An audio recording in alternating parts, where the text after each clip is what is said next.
Saudara-saudariku, Bapak Ibu sekalian, baik yang berada di area Masjid An-Nur ini pun yang tersambung dalam sambungan live kita di pagi hari ini di kajian duha, kita awali dengan bersyukur pada Allah Subhanahu wa taala.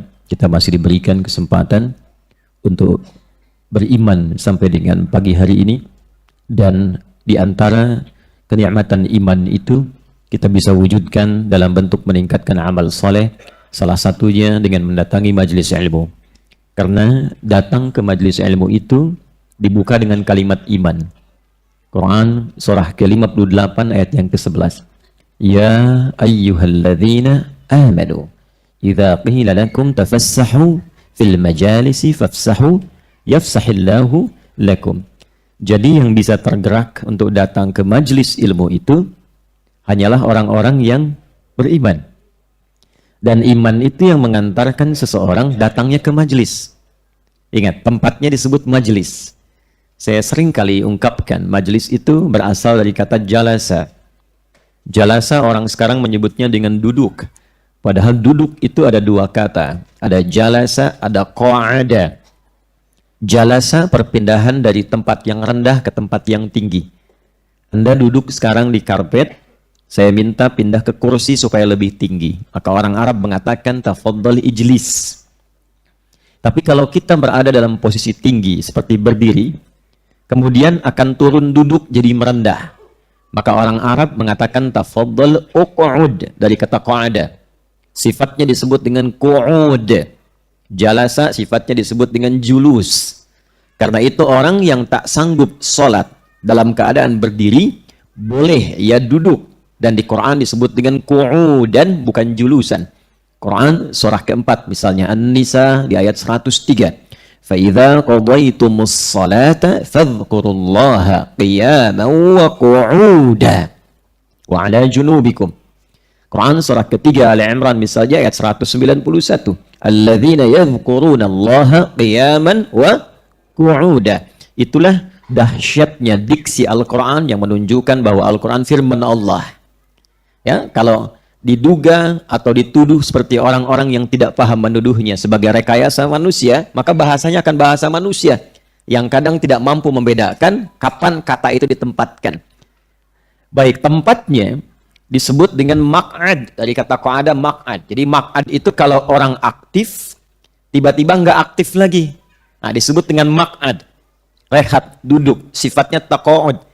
Karena itu orang pensiun yang tadinya aktif, kemudian tidak aktif lagi, disebut huwa yataqa'ad. Tapi kalau berpindah dari tempat yang rendah ke tinggi, mengangkat kita lebih tinggi, maka tempatnya disebut majlis. Jamaknya disebut dengan majalis. Kenapa tempat belajar ilmu itu disebut majlis? Majlis ilmu. Untuk memberikan kesan kepada kita yang datang, kalau ingin datang ke tempat menuntut ilmu, carilah tempat-tempat yang mampu mengangkat derajat kita lebih tinggi dari sebelumnya. Jadi datang dengan pulang itu ada perbedaan. Jamaknya disebut majalis, karena itu kita sebut majlis ilmu, majlis ta'lim. Apa yang terangkat di dalamnya? Dua. Teruskan ayatnya. Yarfa'illahu alladhina amanu minkum walladhina utul ilma darajat. Yang diangkat itu dua. Yang pertama imannya. Jadi datanglah ke majelis ilmu yang bisa menaikkan, mengangkat kualitas iman kita lebih kuat dari sebelumnya. Nah, itu yang bagus kata Quran. Nah, yang bisa datang ke majelis ilmu begitu itu disifati oleh Quran orang-orang yang memang punya iman. Imannya itu yang mengantarkan ia ke satu tempat, yang di tempat itu imannya mampu mengangkat dia lebih kuat. Apa cirinya orang mendapatkan keimanan yang lebih kuat? Maka nanti Al-Imam Al-Bukhari menerangkan dalam kitab sahihnya di topik yang kedua Kitabul Iman ada 57 hadis. Di antara hadis itu ada rumus dari Nabi yang mengatakan sallallahu alaihi wasallam qala al-imanu yazidu wa yantaqis. Yazidu bit ta'ah wa yantaqisu bil ma'siyah. Iman itu bisa naik, terangkat, bisa turun. Kapan dia bisa naik? Dia naik terangkat dengan banyak mengerjakan ketaatan. Wujudnya amal saleh. Karena itu, saya sering katakan, majlis ilmu yang baik, satu, adalah majlis yang ketika Anda datang, apapun yang disampaikan di majlis itu mampu memotivasi kita, sehingga kita lebih ingin menaati Allah. Lebih dekat dengan Allah. Senang menunaikan amal saleh. Salatnya menjadi lebih rajin, baca Qur'annya meningkat, puasanya meningkat. Bahkan kita baru lihat syekhnya, ustadznya atau gurunya, kita sudah termotivasi mengerjakan kebaikan. Itulah majelis ilmu. Dan yang bisa mendatangi demikian, ya ayyuhalladzina amanu, karena iman ketemu iman. Ya. Kalau merendah, nanti turun kualitasnya dari majelis jadi tempat biasa. Ya, apa yang didapati di dalamnya macam-macam. Ya macam-macam. Ya mungkin yang membuat banyak tertawa, mungkin yang membuat banyak juga menangis, mungkin yang membuat macam-macam. Tidak bisa kita persalahkan. Ya masing-masing barangkali punya bagiannya tersendiri. Tapi untuk ahli iman, dia akan mendatangi majlis yang mengangkat imannya. Yang kedua, walladzina utul ilma darajat. Bertambah pengetahuan. Jadi selain imannya menguat, pengetahuannya bertambah. Nah, pengetahuan itulah ketika bertambah yang membantu dan memudahkan iman saat mengerjakan amal soleh. Contoh begini. Anda kalau taunya amal solehnya saja. Sholat 5 waktu berapa? Berapa rakaat? 17. Waktunya ada berapa? 5. Karenanya disebut 5 waktu. Subuh, zuhur, asar, maghrib, isya. Baik. Subuh berapa rakaat? 2. Zuhur, asar, isya, 4. Maghrib, 3 ya. Baik. Jadi 17 semuanya. Kalau ilmu kita hanya di sini, tapi kita taat beriman, maka pengetahuannya hanya cukup sampai di sini. Pokoknya kalau sudah tiba maghrib, 3. Kalau sudah tiba isya, 4. Kalau sudah tiba zuhur, 4. Kalau sudah tiba asar, 4. Subuh, 2. Tiba Anda melakukan perjalanan jauh. Seperti ini ada rombongan dari Sumbar datang. Semoga Allah berikan kemuliaan-kemuliaan kebaikan. Dan juga yang lainnya yang mungkin juga lebih jauh lagi. Ya. Baik. Datang tapi tak tahu ilmunya misalnya. Taunya imannya sudah kuat, ingin mengerjakan amal soleh, sholat. Tiba di jalan, dari zuhur ke asar, tidak mudah menemukan tempat untuk sholat. Atau ada kesulitan-kesulitan yang tidak memungkinkan mengerjakan di kendaraan misalnya. Wudunya bisa terjaga saat zuhur. Belum tahu ilmu tentang jamak, belum tahu ilmu tentang qasar. Maka pengetahuan yang terbatas itu, walaupun imannya kuat, pengetahuan terbatas menjadikan ibadah kadang-kadang tidak lebih mudah untuk ditunaikan. Tapi ketika walladzina utul ilma darajat, ilmunya semakin banyak, tahu tentang hukum jamaah. Baru tahu jamaah dikerjakannya 4-4. Tapi tambah ilmu tentang qasar bisa 2-2. Ya. Jadi mengerjakan zuhur bisa 2, jamaah dengan asarnya jadi 2. Kemudian maghribnya ke isya, maghrib tetap 3. Kemudian isyanya jadi 2. Karena pengetahuan. Tapi kalau pengetahuan cukup sampai di situ, belum tahu tentang subuhnya yang nggak bisa dijamak, bisa jadi subuh dijamak ke isya. Ya.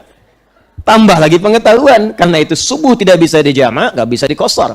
Kosor batas minimal 2. Subuh sudah 2. Mau dibagi lagi jadi 1 kan nggak mungkin. Karena itu subuh letaknya jauh ke zuhur, jauh ke isya. Sehingga tidak ada alasan kita untuk menariknya menjadi jamak. Mau jamak ke isya masih jauh kok. Ya, mau narik zuhur ke subuh masih jauh juga.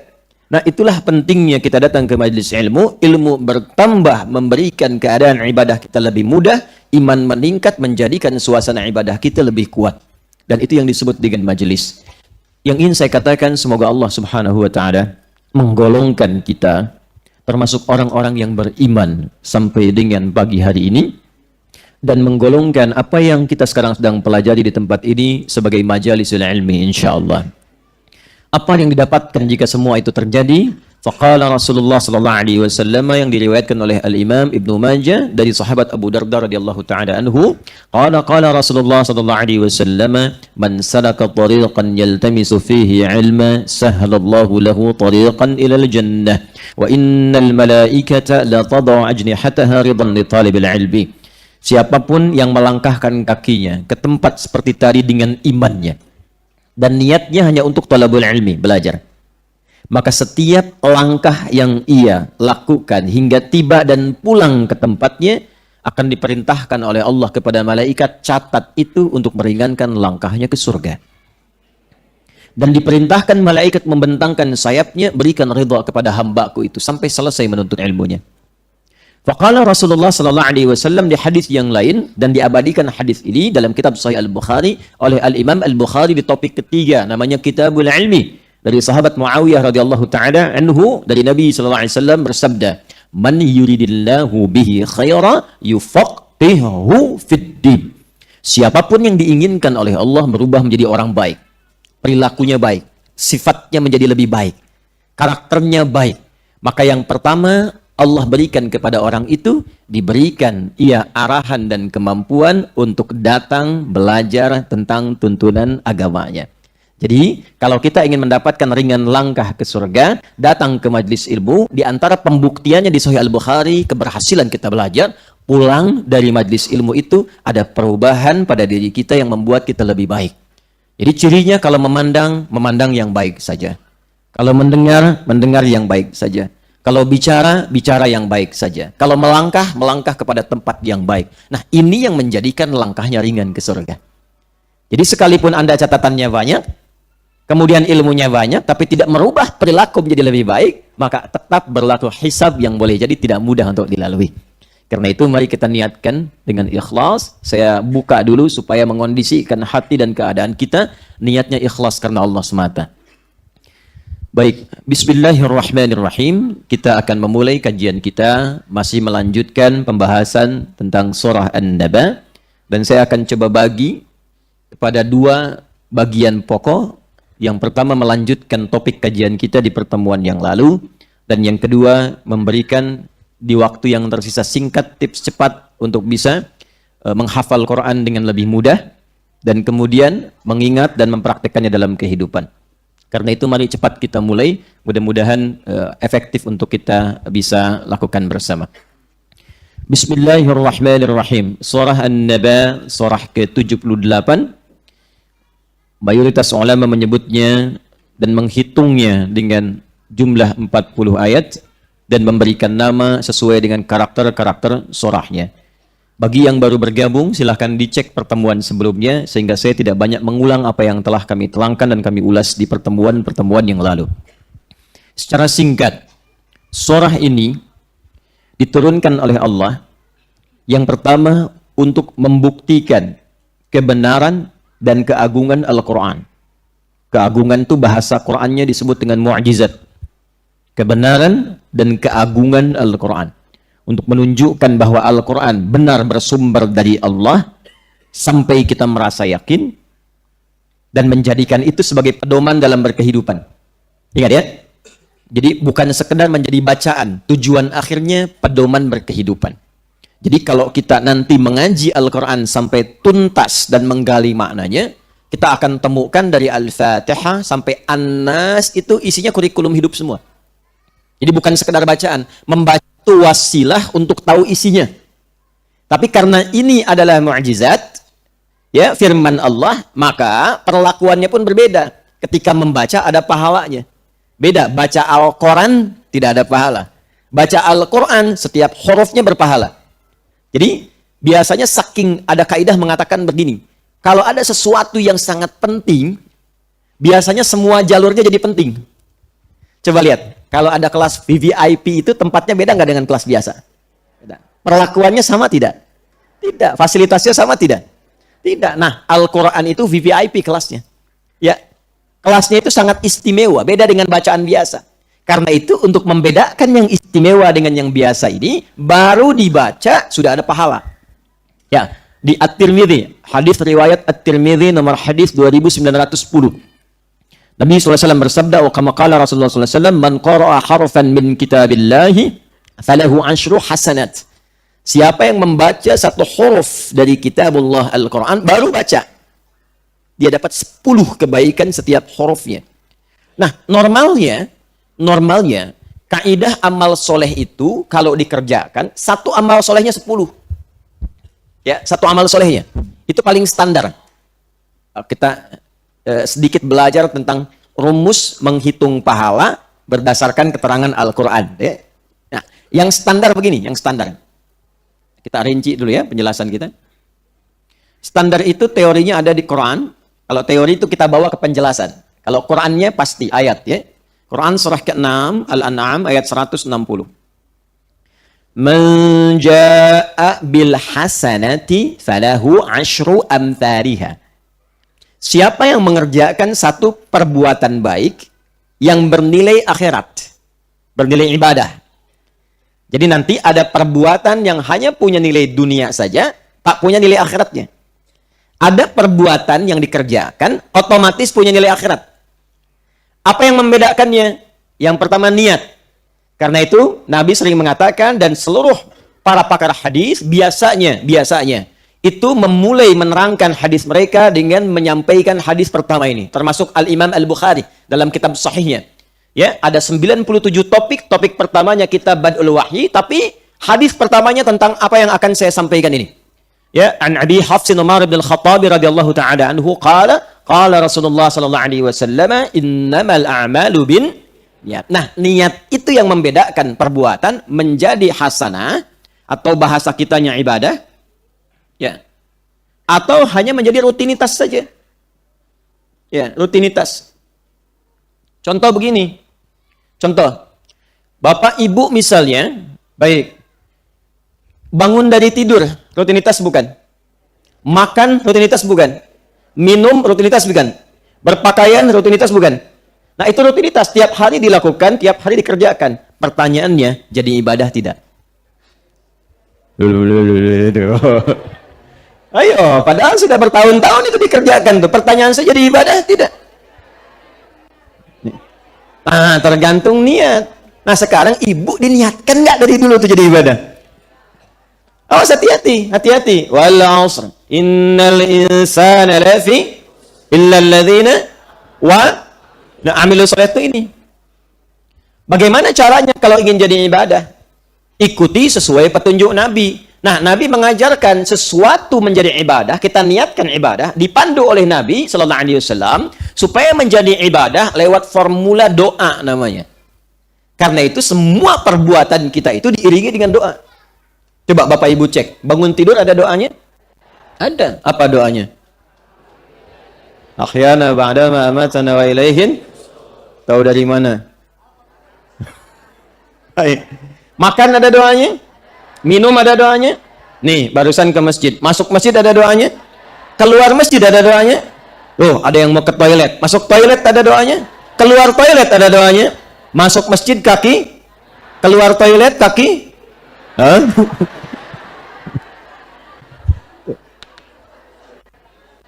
Apa fungsi doa itu? Merubah dari sekedar rutinitas menjadi ibadah. Kalau sudah jadi ibadah, jadi hasanah namanya. Nah, hasanah itu maksudnya apa? Ketika perbuatan menjadi ibadah, diperintahkan oleh Allah, tuliskan bekal akhiratnya ya malaikat. Maka standarnya, setiap jadi ibadah, dapatlah bekal akhirat, hasanah 10. Nah, ini yang dibawa pulang, ini yang disebut dengan ajrun namanya, yang kita sebut dengan pahala. Tuh. Ya. Lahum ajrun ghairu mamnun. Ya inna hadzal qur'ana yahdi lillati hiya aqwam wa yubashshirul mu'minina alladhina ya'maluna as-solihati anna lahum ajran kabira. Ini ajrun. Jadi setiap 1 ke 2, 2 ke 3, 3 ke 4 namanya ajrun. Bahasa kitanya pahala. Jelas? Di hadis Muslim jarak 1 ke 2-nya 500 tahun. 2 ke 3 500 tahun. 3 ke 4 500 tahun. Jadi setiap kita mengerjakan perbuatan rutinitas diniatkan sebagai ibadah, maka dituliskan hasanahnya poinnya 10. Ini standarnya. Karena itu, dunianya kita usahakan menjadi hasanah, bukan cuma rutinitas. Bangun tidur, semua bangun. Tapi jadi ibadah tidak. Kalau tidak jadi ibadah, kehilangan 10 kebaikan. Kalikan 500. Itu cara berpikirnya. Nah, ini yang dibawa pulang. Anda berpakaian, Anda berdoa misalnya. Ya, ketika Anda berdoa, dapat poin 10. Tapi kalau nggak berdoa, nggak jadi ibadah. Ketika tidak menjadi ibadah, jadi rutinitas saja, maka semua kegiatan itu manfaatnya dunia saja. Pertanyaannya, saat meninggalkan dunia, fungsi pakaian itu masih berlaku atau tidak? Tidak. Ke alam kubur aja udah ganti pakaian. Kan? Ke akhirat tidak dibawa. Nah, apa yang dibawa pulang? Yang dibawa tuh ininya. Karena itu konsep yang diajarkan kepada kita, petunjuknya dari Al-Quran, pastikan dunia menjadi hasanah. Nanti hasanah ini, setiap catatan ini akan dikonfirmasi saat di akhirat, saat pulang. Inilah yang dituliskan dalam kitab Iqra kitabaka kafa bi nafsika al-yawma 'alaika hasiba.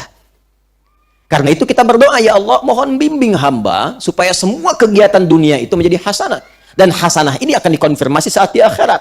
Maka populer dan viral lah doa memohon dunia hasanah, akhirat hasanah. Quran surah kedua Al-Baqarah ayat 201. Paling kanan sebelah bawah di mushaf. Dunia, akhirat. Wa minhum man yaqulu rabbana atina fid dunya wa fil akhirati wa qina. Doa apa itu? Terserahlah. Sapu jagat, mau doa ada sapu, nggak ada jagatnya jagat, nggak ada sapunya, terserah. Yang penting hasanah.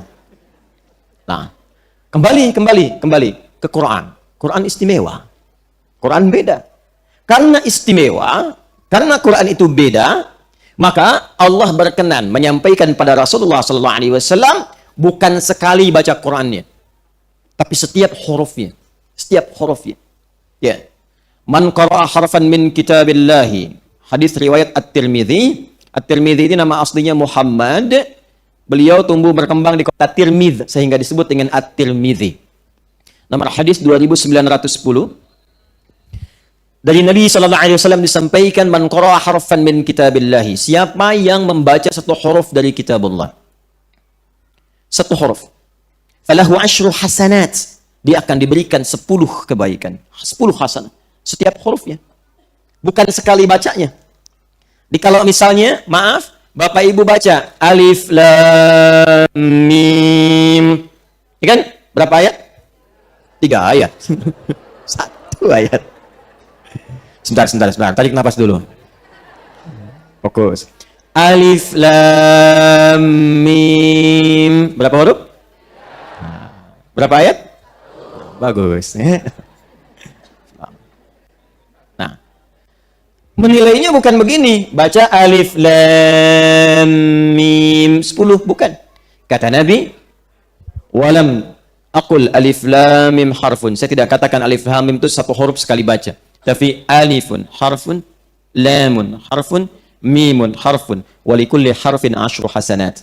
Alifnya satu huruf, lamnya satu huruf, mimnya satu huruf, setiap hurufnya 10 kebaikan. Jadi kalau kita melihat alif lam mim, ada berapa huruf? Berapa pahalanya? Itu hitung-hitungan Bapak Ibu. Kalau kita ngitungnya pakai ilmu lagi, ilmu yang keempat dalam gramatikal bahasa Arab. Yang pertama nahwu, kedua saraf, ketiga balaghah. Balaghah dibagi 3 lagi, ma'ani, bayan, dan badi'. Nanti ilmu keempat disebut arud. Arud itu punya 16 formulasi, tapi rumus cepat dari ilmu arud itu adalah kita menghitung dari apa yang didengar, bukan apa yang dituliskan. Jadi kalau di ilmu arud itu misalnya, ada rumus pertama tawil, tawilun lahu dunal bukhari fadailu fa'ulun mafa'ilun fa'ulun mafa'ilu. Fa'ulun itu ditulisnya fa'ulun, pakai nun lagi di ujungnya. Di apa yang didengar itu yang ditulis. Ini Nabi menyebutnya alifun, ya kan? Rumusnya begini, tegak bentuknya. Tapi kan begini hurufnya. Alifun. Tuh. Ini berapa huruf? 3. Ini huruf apa? Bukan, ini hamzah. Tuh. Hamzah berapa huruf? Tuh 2, 3, 4. Maksudnya apa? Maksudnya bagi orang yang ikhlas tak pernah berhitung berapa dia dapat pahala, maka Allah berikan pahala kepadanya tanpa hitungan. Rumusnya ada di Quran surah kedua di akhir ayat 261. Wallahu yudha'ifu liman yasha' wallahu wasi'un alim. Bagi yang tanpa berhitung diberikan tanpa hitungan. Bagi yang menghitung 3 huruf kasih 3 kali 10. Jadi berapa? 30. Kenapa ada yang menghitung? Rumusnya hadis Muslim nanti dari Abu Hurairah radhiyallahu taala anhu, karena di akhirat nanti antara hasanah dan sayyi'ah itu akan ditimbang. Itu yang namanya hisab. Hasanah kanan, sayyi'ah kiri. Hasanah itu pahala, sayyi'ah itu dosa. Jadi setiap ada orang berbuat dosa ditutupi oleh pahalanya. Pahala 1 misalnya, ya, dosa 1 tutup jadi kosong. Setiap perbuatan baik 10, perbuatan buruk dosanya 1. Tutupin dari yang 10 ini, datang tinggal 9. Rahmat Allah menjadikan perbuatan dosa kalau bukan kabair, kalau bukan dosa besar, dia menjadi 1, tapi kalau dia kerjakan kebaikan dia tutup tuh dengan 1 itu sisa 9. Kadang-kadang ada yang masih ngitung nih. Aduh, saya lihat tadi, ya Allah. Tutup dengan bacaan Quran. 1 huruf cukup. Nun. Masih ada sisa 9. Nah, itu yang hitung-hitungan tuh. Itulah Al-Quran. Nah, ini yang standar. Ini yang istimewa. Baik, jadi surah An-Naba, di antara tujuannya ketika Allah turunkan untuk mengungkap keagungan Al-Quran itu, mu'jizat Al-Quran, sampai kenapa layak mendapatkan penilaian yang dahsyat. Saking agungnya, baru baca mendapatkan pahala. Tapi bacaan yang berpahala ini tujuannya untuk memahami isinya. Ingat, bukan sekedar dibaca. Betul, membaca ada pahala. Tapi fungsi Al-Quran itu bukan sekedar untuk dibaca. Inti fungsinya untuk membimbing kita berkehidupan. Pedoman lengkap yang menjadi bimbingan kita berinteraksi, itu dalam bahasa Arab disebut hudan namanya. Hudan. Kalau dia hanya terbatas pada satu kegiatan, disebut dalil namanya. Apa namanya? Dalil. Contoh, Bapak Ibu beli handphone. Semoga Bapak Ibu diberikan rezeki yang melimpah oleh Allah, sehingga mampu beramal soleh. Ya, bukan buat beli handphone, ya, amal soleh. Karena ada yang beli handphone hanya untuk bikin status saja ya, kan belum tentu jadi amal soleh. Kenapa sampai ke situ? Balik lagi. Contoh. Apa tadi contohnya? Handphone. Baik, kita kembalikan dulu ya. Kita kembalikan dulu seperti semula. Bapak Ibu sekalian, hudan dengan dalil. Anda membeli handphone. Bukankah saat beli handphone itu biasanya ada buku petunjuk? Ya? Beli kulkas ada buku petunjuk? Nah, itu dalam bahasa Arab disebut dengan dalil namanya. Ya, petunjuk terhadap satu aktivitas, satu kegiatan. Ada bukunya. Ini fungsinya ini fungsinya begini. Dikerjakan berdampak positif, tidak dikerjakan bisa berkonsekuensi negatif. Tapi kalau petunjuk itu mewakili pada semua kegiatan secara komprehensif, menyeluruh semuanya. Bangun tidur dibimbing, makan diatur, berpakaian ditunjukkan caranya. Demi kebahagiaan, kesuksesan, dan kesejahteraan. Maka berubah namanya dari dalil menjadi hudan. Ini, hudan. Al-Quran saat diturunkan, Allah dengan saat yang bersamaan memberikan penjelasan kepada kita melalui Rasulullah SAW bahwa fungsi Al-Quran, tujuannya diturunkan itu adalah sebagai hudan. Di dalamnya ada pedoman yang sangat lengkap bagi semua manusia untuk berkehidupan. Dari mulai bangun tidur sampai dengan tidur kembali, dan apapun pekerjaan yang kita lakukan, di sini ada pedomannya. Quran surah kedua ayat 185. Karena Qurannya istimewa, Allah turunkan di bulan yang istimewa, Ramadan. Malamnya jadi istimewa, Lailatul Qadar. Harinya istimewa, Jumat. Malaikatnya naik status jadi Sayyidul Malaikat Ruhul Amin, Jibril. Nabinya naik status jadi Sayyidul Anbiya'i wal Mursalin, Muhammad sallallahu alaihi wasallam. Maka Allah firmankan, syahrul Ramadan alladzi unzila fihil Qur'anu hudal linnas. Ini. Nah, yang harus kita pahami dari kata hudan ini hal yang ingin saya highlight. Jadi isi Quran itu semuanya di dalamnya, itu pedoman hidup kita ada di situ semua. Dan bukan pedoman berkehidupan saja. Kalau bisa kita ikuti semua itu, maka pertama akan merubah diri kita menjadi pribadi yang baik sempurna. Ingat ya, berubah karakter kita menjadi pribadi yang baik. Apapun itu, dari ujung kepala sampai ujung kaki. Kedua, akan mengantarkan semua aktivitas yang kita kerjakan pada kesuksesan dan kebahagiaan. Sesuai dengan standar yang ingin diraih. Jadi ada sukses saja, belum tentu bahagia, itu disebut dengan farihah, farah, sifatnya farhan.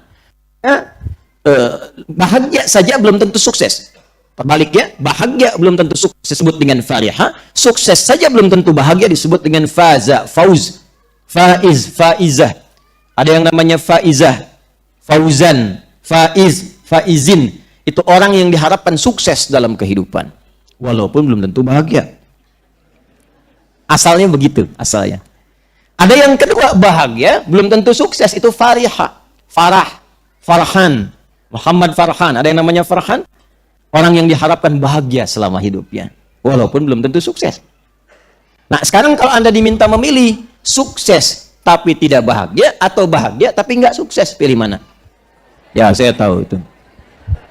Ya, saya paham. Bahagia dan maka katanya berubah menjadi falahun. Falahun. Orang yang mendapatkan falah disebut muflih. Jamaknya disebut muflihun.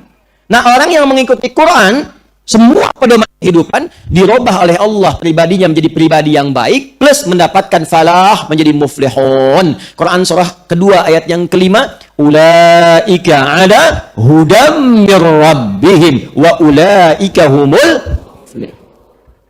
Karena itu coba silahkan cek. Ibu bapak di kalangan umat jahiliyah, silahkan lihat Umar bin Khattab, Bilal bin Rabah, Abdurrahman bin Auf, Abdullah bin Mas'ud, sahabat-sahabat lainnya ridwanullah alaihim jami'an. Bagaimana perilaku mereka saat di zaman jahiliyah sebelum mengikuti Al-Quran? Jauh. Tapi ketika Allah turunkan Al-Quran, bukan tongkatnya Nabi Musa, bukan mu'jizat Nabi Isa, diturunkan Al-Quran pada Nabi Muhammad sebagai mu'jizat untuk mereka dan untuk semua manusia ke depan, maka Allah ingin tunjukkan. Pak Ibu, seringkali saya tunjukkan begini. Kita kan bicaranya sering jahiliyah. Jahiliyah itu, ini lokasinya Pak Bu. Kurang lebih ya. Umumnya berada di sekitaran Mekah. Saya ambil satu spot saja, satu titik. Itu kanan kirinya Romawi dan Persia. Di luar Jazirah Arab ini. Di luar Hijaz. Romawinya maju. Sudah ada imperium. Peradaban.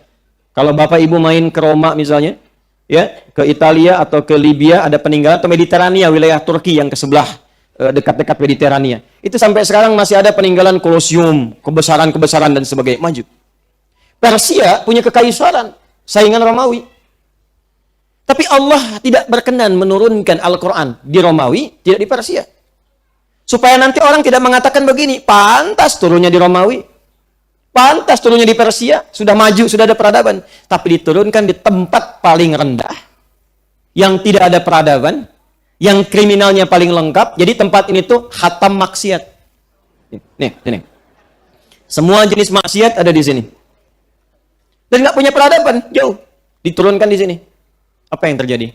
Merubah ini semua. Kalangan masyarakat yang disebut jahiliyah berubah jadi khairu ummah. Manusia terbaik, umat terbaik yang pernah lahir dan beraktivitas di bumi. Turun Quran surah ketiga Ali Imran ayat 110. Kuntum khaira ummatin ukhrijat linnas. Yang ini jadi tenggelam Romawi, yang Persia pun jadi tenggelam. Yang naik yang ini. Apa yang menjadikan mereka naik ke permukaan sampai jadi orang hebat? Ternyata bukan karena kemampuan kehebatan mereka, tapi karena Al-Quran. Ini diikuti betul. Jadi mereka itu kalau sudah turun ayat, sami'na wa ata'na aja. Turun ayat misalnya mengatur tentang perdagangan, diatur dagangnya harus begini, sami'na wa ata'na. Ikuti. Sehingga akhirnya apa? Muncul Utsman, muncul Abdurrahman bin Auf.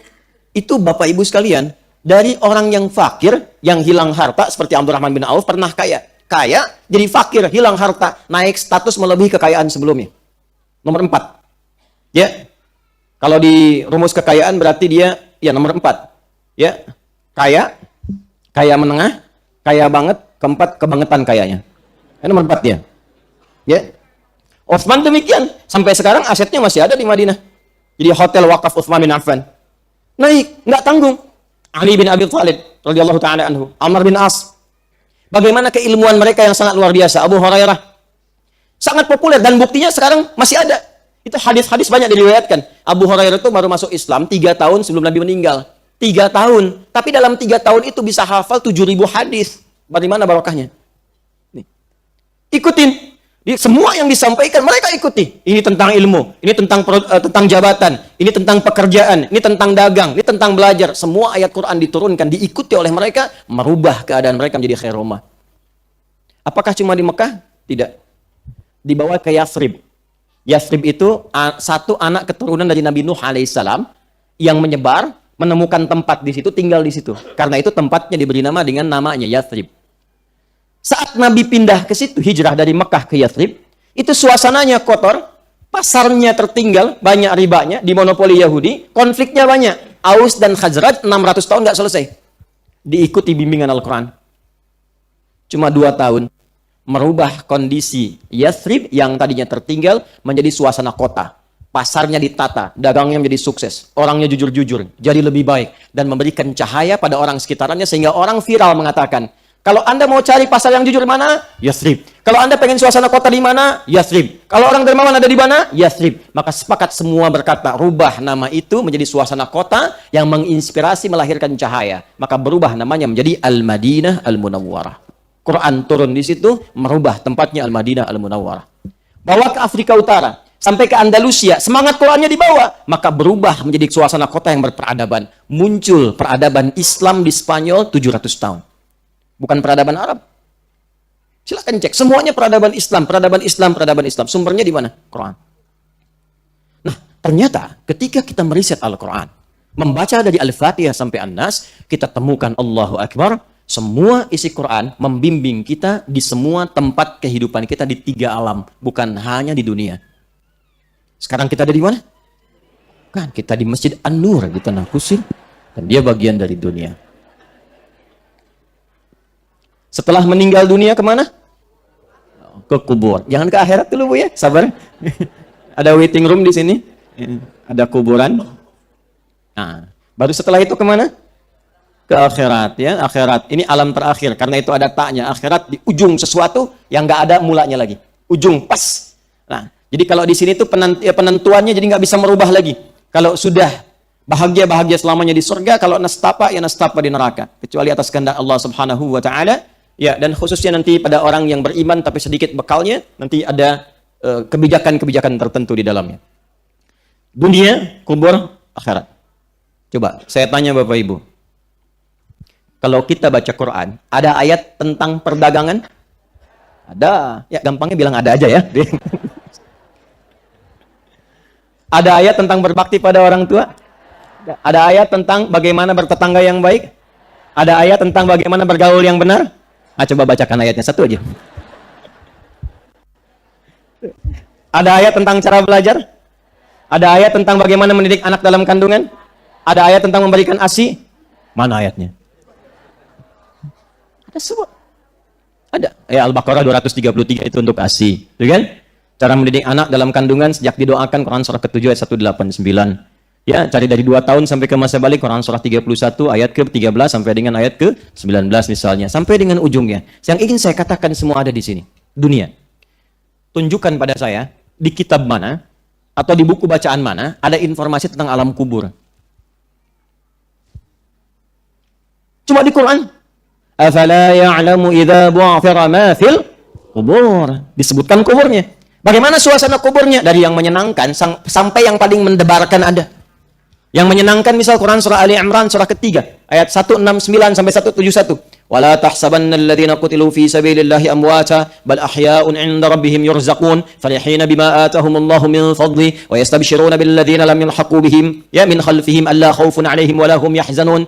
Jangan dikira orang yang mendedikasikan hidupnya di dunia untuk beramal soleh karena Allah itu wafat begitu saja, tapi di alam kuburnya akan dilimpahkan nikmat yang begitu luar biasa. Sampai saking merasa nikmatnya, dia ingin sekali mengabari walau tak mampu kepada keluarga yang ditinggalkan. Ada yang nangis, ada yang bersedih. Dia ingin mengatakan, jangan nangis, jangan sedih, apalagi meratapi, jangan. Kalau bisa cepat nyusul ke sini, cepat nyusul. Di sini lebih enak. Mau? Ya, jangan dulu ya, nanti habis talim aja. Kita selesaikan dulu. Itu disebutkan ayatnya. Ada yang mimpinya neraka aja dari pagi sampai petang. Firaun. Dan celakanya nggak bisa bangun. Ya kan, mimpi nggak enak itu kan pengen cepat bangun kan? Ya coba ibu mimpi ketemu kuntilanak botak wajahnya jelek. Ya, pengen cepat bangun kan? Pengen cepat bangun. Ini alam kubur. Kan ada orang ateis atau orang-orang sebagian yang tidak mengerti agama mengatakan nggak ada siksa kubur, yang ada cuma tidur. Ya silahkan aja tidur, mimpinya ketemu neraka pagi dan petang. Bukan ketersiksa keadaannya. Itu baru satu contoh. Itu alam kubur. Belum setelah itu, jangankan ke alam kuburnya, mau meninggalnya pun diterangkan supaya kita siap-siap. Di buku mana, di kitab mana, diberikan bimbingan tentang cara menghadapi maut. Di Quran itu sampai dijelaskan. Yang bertugas malaikatnya siapa, cara nyambutnya bagaimana, mengondisikan diri kita saat akan sakaratul maut seperti apa, itu sampai diterangkan. Siapa yang mampu menjelaskan itu kecuali yang menciptakannya? Nih, tuh. Calon meninggal. Masuk ini. Ya sama, kita CM, calon meninggal. Cuman perbedaannya kan waktu kan? Ya, bisa Anda duluan, saya belakangan. Itu iya pasti itu. Atau dibalik, kan? Saya belakangan, Anda duluan, kan bisa. Kurang ya. Calon meninggal, bahasa Arabnya mayyit, pakai tasydid. Mayyitun. Ya, mayyit. Jangan tersinggung kalau disebut mayyit. Bapak mayit ya? Iya, sama dengan Ustaz. Mayit, ada tasydidnya. Calon meninggal. Quran surah ke-30 ayat 39 ayat 30. Innaka mayyitun wa innahum mayyitun. Kalau dia sudah meninggal, maka tasdidnya hilang. Jadi mayitun. Kata kerjanya mata. Siapa yang ngambil tasdidnya? Nafasnya diambil. Sampai kemudian hilang, tercabut rohnya, nafasnya hilang, namanya maut. Ini. Maut datangnya ke nafas, mengambil tasdidnya, diambil. Ya. Quran surah ketiga di ayat 185. Kullu nafsin dha'iqatul maut. Quran surah 3 ayat 185. Siapa yang ditugaskan membawa maut? Malakul maut. Yang disebut dengan Israel itu malakul maut, malaikat pembawa maut. Ada di mana? Quran surah 32 ayat 11. Paling kanan sebelah bawah di mushaf. Qul yatawaffakum malakul mautil ladzi wukkila bikum. Semuanya ada. Jadi begitu seseorang kedatangan maut, ya. Kapan tibanya maut itu sesuai dengan batas. Batasnya disebut apa? Ajal. Makanya kita katakan sudah tiba ajalnya, gitu kan? Ya, kata ajal itu adanya di Quran. Surah keberapa misalnya? Surah 7 ayat berapa? 34. Walikulli ummatin ajal. Fa'idha ja'a ajaluhum la yastakhiruna sa'atan wa la yastaqdimun. Anda bayangkan, urusan mau meninggal pun itu diatur. Bagaimana Ustadz cara maut itu dicabut? Bagaimana supaya nyaman, supaya enak, supaya tenang? Ya, maka diterangkan nanti di Quran surah ke-89 ayat 27 sampai 30. Yang dicabutkan nafasnya kan? Kullu nafsin dha'iqatul maut. Gimana caranya supaya nafas dicabut dengan tenang, nyaman, enak? Disebutkan sifatnya di Al-Quran. Ketenangan itu disebut dengan mutmainnah namanya. Sifatnya disebut dengan tuma'ninah. Maka Allah panggil, ya ayyatuhan nafsul mutmainnah. Irji'i ila rabbiki radiyatan mardiyah. Fadkhuli fi ibadah. Wadkhuli.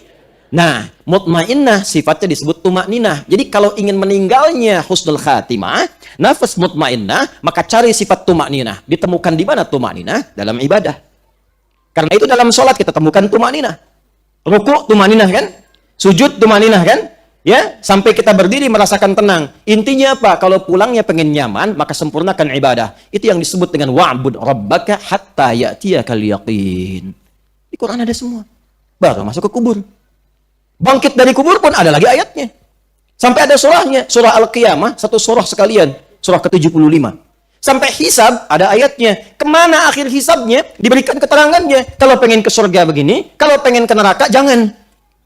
Ya, karena dahsyatnya seperti ini. Di mana ada buku, di mana ada kitab, atau bahkan kitab yang disucikan, menerangkan semua jalur kehidupan manusia secara menyeluruh dan lengkap. Dunia sampai akhirat. Cuma di Quran. Cuma di Quran. Ketika seseorang hanya tahu dunia saja, dan tidak punya persiapan untuk ke alam kubur bahkan ke akhirat karena kekurangan dan keterbatasan pengetahuan, maka diturunkanlah oleh Allah informasi yang menerangkan seputar kehidupan pasca meninggal di dunia supaya ia punya persiapan sebelum pulang. Di antaranya turunlah surah An-Naba itu. Jadi saya tuh nerangkan sampai 1 jam, intinya itu. Jadi kalau kita sudah khatam surah An-Naba, maka apa yang didapatkan oleh kita bekal pengetahuan untuk berpulang. Jadi kalau sudah khatam surat ini, kita semakin meningkat ibadahnya. Semakin siap-siap untuk persiapan pulang, semakin punya bekal yang baik, semakin merubah diri kita lebih dekat dengan Allah Subhanahu wa taala. Ya, tidak cukup dengan amin, kita pelajari dulu ya. Nah, di pertemuan yang lalu kita sudah bahas ayat 1 sampai dengan 8. Saya tidak akan ulang karena ada di pertemuan yang lalu ya. Kita bacakan sama-sama saja dari ta'awudz supaya ingin mendapatkan keberkahan Qur'annya.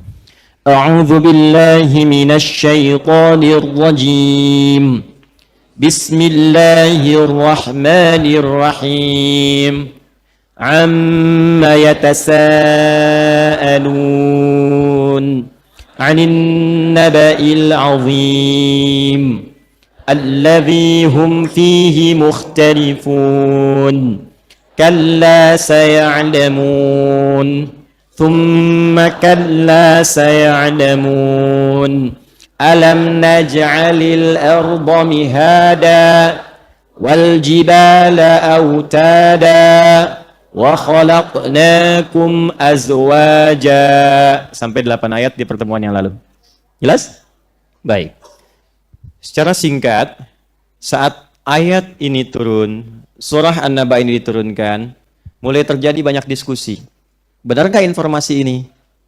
Karena tidak banyak pengetahuan tentang akhirat, tentang alam kubur, tentang dunia. Taunya tentang akhirat, tentang surga, tentang neraka. Taunya pokoknya hidup dunia selesai. Maka Allah ingin berikan pesan, insan beriman. Maaf, kita beriman tidak? Beriman tidak? Ciri orang beriman itu pikirannya panjang. Ya, baik itu saat hidup di dunia, pun demikian apalagi sampai ke akhirat pikirannya. Ya, ya ayyuhalladzina amanu taqullaha wal tanzur nafsum ma qaddamat liqad. Liqad itu sampai akhirat. Ya, ini saya terangkan sedikit ya. Tadi Quran surah ke-59 ayat 18. Begini Bu, Pak. Ini dunia, kubur, akhirat. Misalnya ada adik-adik juga yang masih belajar, masih kuliah ya. Baik. Kalau saya tanya begini, Anda kuliah untuk apa? Gini aja, yang masih kuliah angkat tangan. Supaya nggak jawab yang nggak kuliah. Nah, Mas, kuliah di mana? Hamka. Jurusan apa? Kenapa ngambil kesehatan masyarakat? Supaya masyarakat sehat. Baik. S1 aja atau mau sampai S2? S1 aja, dulu. Ke depan mau lanjut S2? Kapan? Setelah lulus langsung atau mau kerja dulu? Kerja dulu. Lalu berapa tahun setelah kerja mau ngambil S2? Hah? Kalau sudah siap, kapan siapnya? Apakah setelah menikah atau sebelum menikah? Udah siap, jadi belum jelas kapan kesiapannya. Belum, baik. Udah nikah? Aduh, miskin juga nih. Ya. Orang Arab tuh kalau bilang miskin, bukan miskin harta, kasihan gitu kan. Baik, mudah-mudahan sebelum kiamat kurang 2 hari sudah menikah ya. Mau lanjut S3? Enggak, setelah S2, S3. Mau kerja di mana? Sesuai jurusan S1, baik. Bapak Ibu sekalian, ini bagus. Tapi tipikal orang beriman, wal tanzur nafsu ma qaddamat ghad. Ghad itu sampai akhirat. Aktivitas Anda itu mengantarkan kepada akhirat, kehidupan akhirat yang bagaimana? Jadi bagusnya kalau kata Quran, bagi insan beriman, turunkan akhiratnya, turunkan ke bawah, jadi kurikulum hidup. Itu yang diikutin aja selama hidup. Contoh begini, contoh, paling gampang gini. Bapak Ibu kalau ke akhirat, mau tempatnya di mana? Di surga. Nah, surga itu kan ada 8 pintu, 8 turunan, 8 ragam. Bapak Ibu dari 8 itu ada surga Firdaus, surga Aden, Darussalam, dan sebagainya. Mau yang mana? Firdaus. Saya tuh benar kalau tanya orang jawab Firdaus, mau ketawa nggak enak gitu kan, mau senyum nggak nyaman, tapi kesel, gitu. Sholat 5 waktu, tahajud jarang, puasa sunnah enggak, baca Quran malas, cita-cita Firdaus. Terus di tempat itu pengen ketemu Nabi. Ya, insya Allah, optimis ya. Di surganya mau yang mana? Bagus. Pertanyaannya, apa amalan yang mengantarkan Anda layak sebagai penghuni surga Firdaus? Nggak cukup dengan amin, nggak bisa. Ada amalannya. Maka, yang ingin saya terangkan gini, kurikulumnya turunkan ke bumi. Siapa para penghuni surga Firdaus itu? Maka, ya, tunggu sebentar ya Bu ya. Maka oleh Quran diterangkan runtutan ayat dan amalannya. Turunlah Quran surah ke-23 Al-Mu'minun misalnya. Yang ayat 1 sampai dengan ayat 9. Boleh sampai ayat 11 juga. Kita batasi sampai 9 dulu. Ke ujung ayatnya, ulaika humul warithun alladzina yarithuna al-firdausa hum fiha khalidun. Kata Allah, ada calon penghuni surga Firdaus yang sedang berpetualang di bumi. Jadi hamba Allah ini sedang berkegiatan di bumi, di dunia. Tapi kata Allah, ini calon pewaris surga Firdaus. Apa amalannya? Yuk dari ayat 1-nya. Beruntung nggak kalau masuk surga Firdaus? Bahagia nggak? Sukses nggak? Masih ingat gabungan sukses dan bahagia disebut apa? Falah. Orangnya apa? Muflih. Kan? Jamaknya muflihun. Baik. Perhatikan ayatnya. Qad aflahal mu'minun. Aflah itu kata kerja dari kata muflih. Muflihun itu kata kerjanya aflah. Artinya kalau ingin jadi muflihun harus banyak bekerja, berusaha, maksimalkan.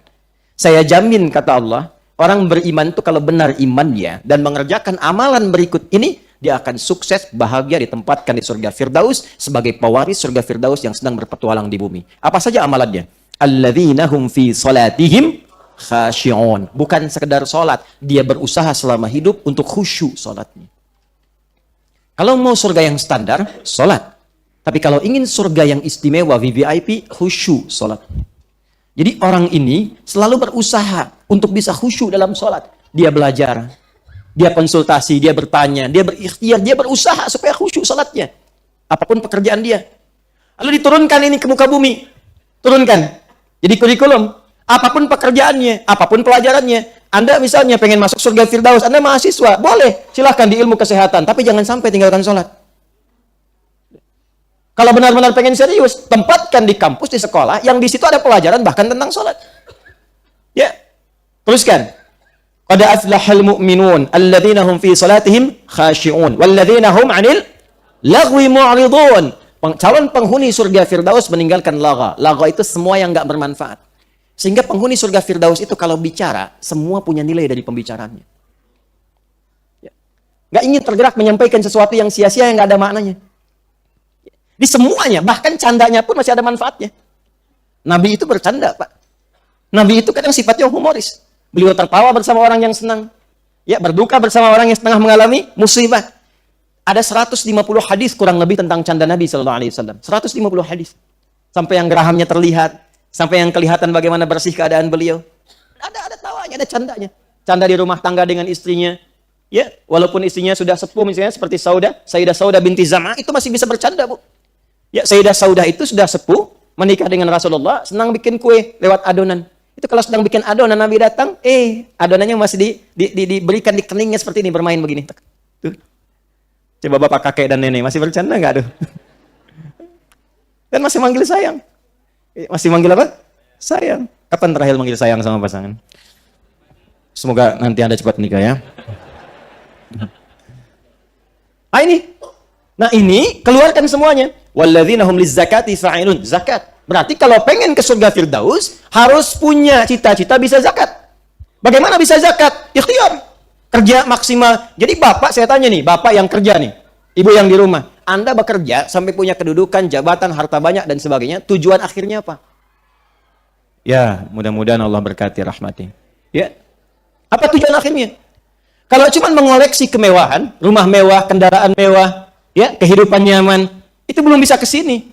Orang-orang calon penghuni surga Firdaus, dia bekerja berusaha itu supaya untuk ibadah. Dia bekerja supaya bisa zakat. Dia bekerja supaya bisa infak. Dia bekerja supaya bisa sedekah. Allah kasih bonus dunianya, kaya juga. Apa kurang cukup pengetahuan tentang Abdurrahman bin Auf bagaimana kekayaannya? Kaya, hidupnya mewah, luar biasa. Tapi kemewahannya mengantarkan beliau ke akhirat yang ringan sekali. Ringan sekali proses seleksinya. Nyaris tanpa hisab. Utsman bin Affan kaya luar biasa, tanpa hisab masuk. Udah kaya, hidup mewah, nyaman, masuk surga tanpa hisab, top. Ya, ini miskin nggak jelas, banyak maksiat. Ya, itu yang bahaya. Jelas sampai sini? Itulah kurikulum hidup. Nah, termasuk kurikulum hidup yang diajarkan di surah An-Naba ini adalah tentang kurikulum hidup pasca kehidupan di dunia. Dan Allah terangkan dulu, nih di dunia saya sudah atur begini supaya kita yakin dulu, diberikanlah muqaddimah. Supaya yakin dulu. Karena memberi info pada yang belum diyakini, itu harus dibuka dengan sesuatu yang diyakini dulu. Itu secara logika demikian. Jadi kalau Anda ingin menerangkan sesuatu yang orang belum yakin dengan itu, Anda harus kuatkan dulu dengan logika, terangkan kepadanya apa yang sudah dia yakini sebelumnya. Contoh begini. Nah, itu batuk.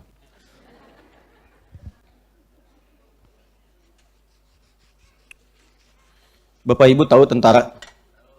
Halo? Tahu tentara? Nah, gambarkan ada seorang tentara penembak jitu misalnya. Luar biasa. Track recordnya sudah bagus. 500 meter tembus pas sasaran. 1 kilo tembus pas sasaran. Sudah tahu kita semua dengan track recordnya. Tiba-tiba dia mengatakan begini, misal, saya bisa tembak itu tepat sasaran dengan jarak 5 kilo. Yakin nggak? Ada orang nggak yakin. Mungkin dia terangkan. Nih, saya aja 500 meter sudah saya lakukan. 1 kilo pas sasaran.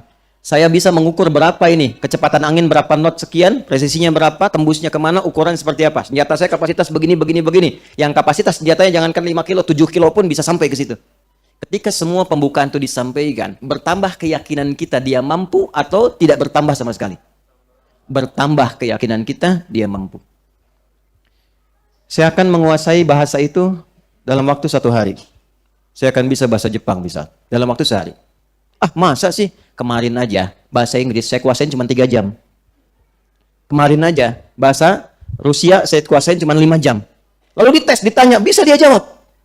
Ketika semua itu disampaikan, saya menguasai bahasa Inggris 3 jam, bahasa Rusia 5 jam. Mungkin nggak dia menguasai bahasa Jepang dalam sehari? Maka tampilkan sesuatu yang sudah dia dapatkan keyakinan dan informasinya, itu akan membantu dan menolong dia meyakini apa yang belum dia ketahui sebelumnya. Maka ketika orang-orang belum memahami dan menyadari kehidupan pasca dunia, ada alam di kubur, ada alam di akhirat, ada kehidupan seperti ini, maka diterangkanlah oleh Allah tentang kuasa Allah membentuk semua kehidupan di dunia. Maka ini yang kemudian kita teruskan, kalla saya'lamun, thumma kalla saya'lamun. Apa kuasa Allah di dunia? Alam naj'alil arda ada. Bukankah tempat yang kamu huni sekarang saja aku yang ciptakan, kata Allah. Lalu disebutkan kalimat mihad seperti yang pernah saya bahas sebelumnya. Yang menyinggung tentang apakah bentuknya bulat, apakah fungsinya datar dan sebagainya sudah saya terangkan. Wal jibala autada, dan aku jadikan supaya kuat walaupun bumi berputar, tapi engkau merasakan seperti tidak merasakan putarannya, nyaman beraktivitas. Aku pasak dia dengan gunung-gunung. Sekarang di berbagai ilmu diterangkan, geologi diterangkan, geografi diterangkan, bagaimana fungsi gunung ya untuk menopang dan menjadi kokoh pasak bagi bumi itu. Terbukti secara ilmiah. Jadi orang dulu menerima kalimatnya cuma lihat gunungnya, orang sekarang sampai ke sainsnya, sampai ke ilmunya. Kurang yakin apa lagi? Teruskan. Alam naj'alil arda bihada wal jibala. Kemudian wa khalaqnakum. Bukankah kalian sekarang pun hidup berpasangan? Siapa yang mampu menciptakan seseorang, ada laki-laki ada perempuan?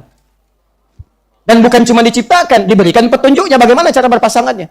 Dari ta'arufnya, Quran surah ke-49 ayat 13. Dari memberikan lamaran, ya, dari melamarnya sampai memberikan maharnya, Quran surah ke-4 ayat ke-4. Dari proses pernikahannya, Quran surah 30 di ayat ke-21. Dari tanggung jawabnya, kewajiban dan haknya, apa yang melekat pada laki-laki suami, apa yang melekat pada perempuan istri, Quran surah ke-4 ayat 34, sampai semua terkait dengannya. Diberikan keyakinan dulu apa yang telah kita alami sebelumnya.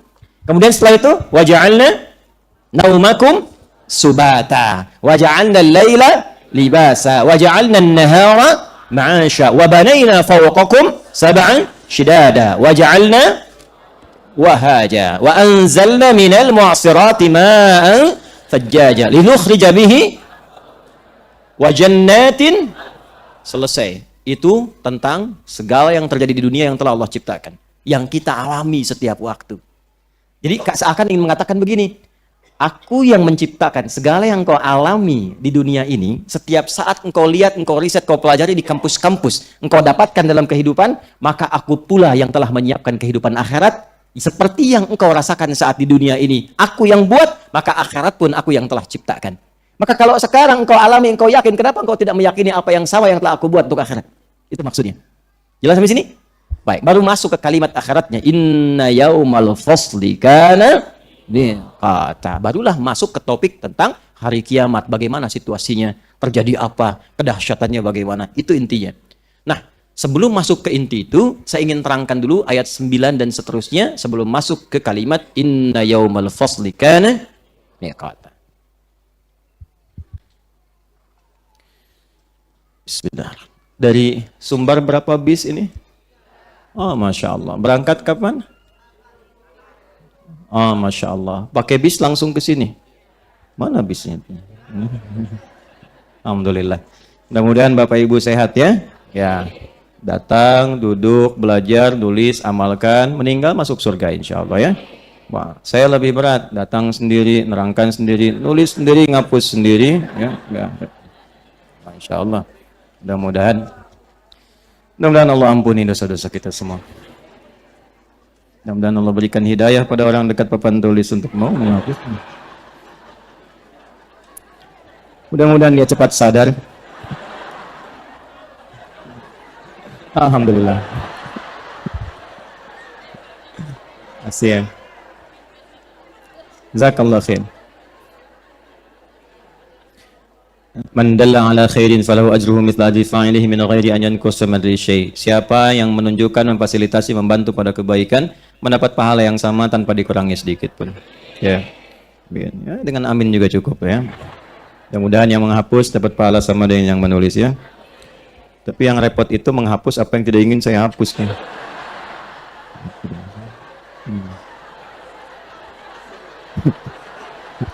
Ya udah. Hasanah. Dah.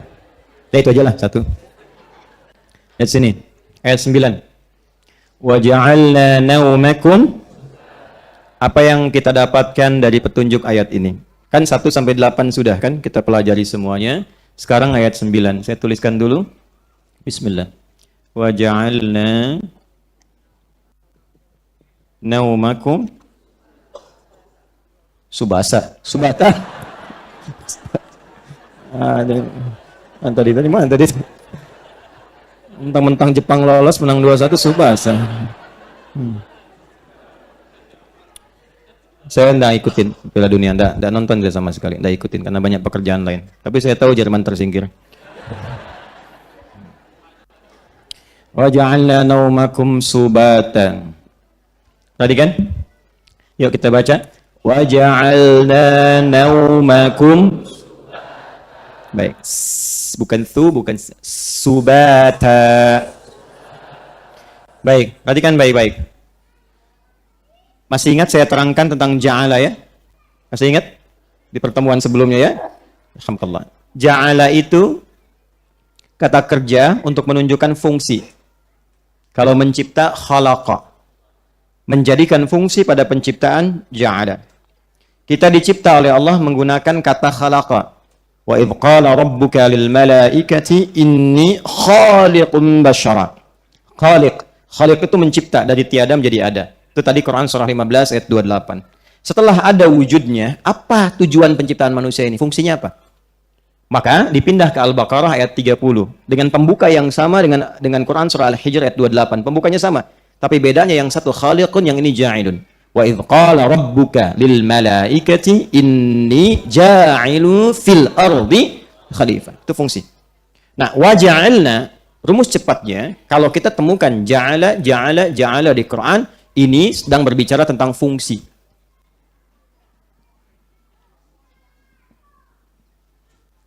Apa fungsi dari yang diciptakan oleh Allah ini? Kalau sudah tahu, kita ikutin. Nanti dari situ mendapatkan manfaat seperti yang Quran telah sampaikan. Kalau Anda kerjakan ini, hasilnya begini. Kalau Anda lakukan ini, manfaatnya begini. Kalau Anda tidak lakukan pun, pada perkara dunia, bukan perkara ibadah. Ya, Anda tidak berdosa dalam urusan dunia. Ya, dalam urusan dunia. Itu sifatnya pilihan. Ya, itu sifatnya apa? Pilihan. Anda tidak berdosa misalnya. Ya, tapi tidak mendapatkan manfaat seperti yang disampaikan oleh Quran. Nanti kita akan lihat. Misalnya Allah fungsikan malam untuk apa? Siang untuk apa? Anda rubah itu misalnya. Anda jadikan malam untuk A, siang untuk B. Tidak sesuai dengan apa yang Allah telah tempatkan. Kalau Anda merubah kegiatan, dosa sih tidak. Kalau tidak diiringi untuk menentang Allah. Waliyadzubillah. Hanya karena tuntutan, misalnya merubah ke malam. Maka konsekuensinya, apa yang biasa terjadi di siang, manfaat-manfaatnya tidak Anda dapatkan. Dan tertukar keadaan itu maksudnya. Baik. Ini ja'ala berbicara tentang fungsi. Kalau ada na, ini adalah singkatan dari nahnu. Bahasa gampangnya singkatan dari nahnu. Nahnu, kalau bersambung dengan kata kerja, biasanya dibuang nahnunya, ditandai dengan na-nya saja. Diberikan kemudian alif untuk memanjangkan. Ya. Wa ja'ala nahnu, asalnya demikian. Dibuang supaya tidak terlampau panjang, dibuang hak dengan nun akhirnya, dijadikan nun di sini na-nya, dipanjangkan untuk menunjukkan kata nahnu. Wa ja'alna. Singkatnya, kalau ditemukan kata na, itu artinya, kalau dalam ilmu bahasa Arab, ta'zimun nafsi li ta'zimi sya'ni. Menunjukkan sesuatu perbuatan yang agung, yang dahsyat. Yang istimewa.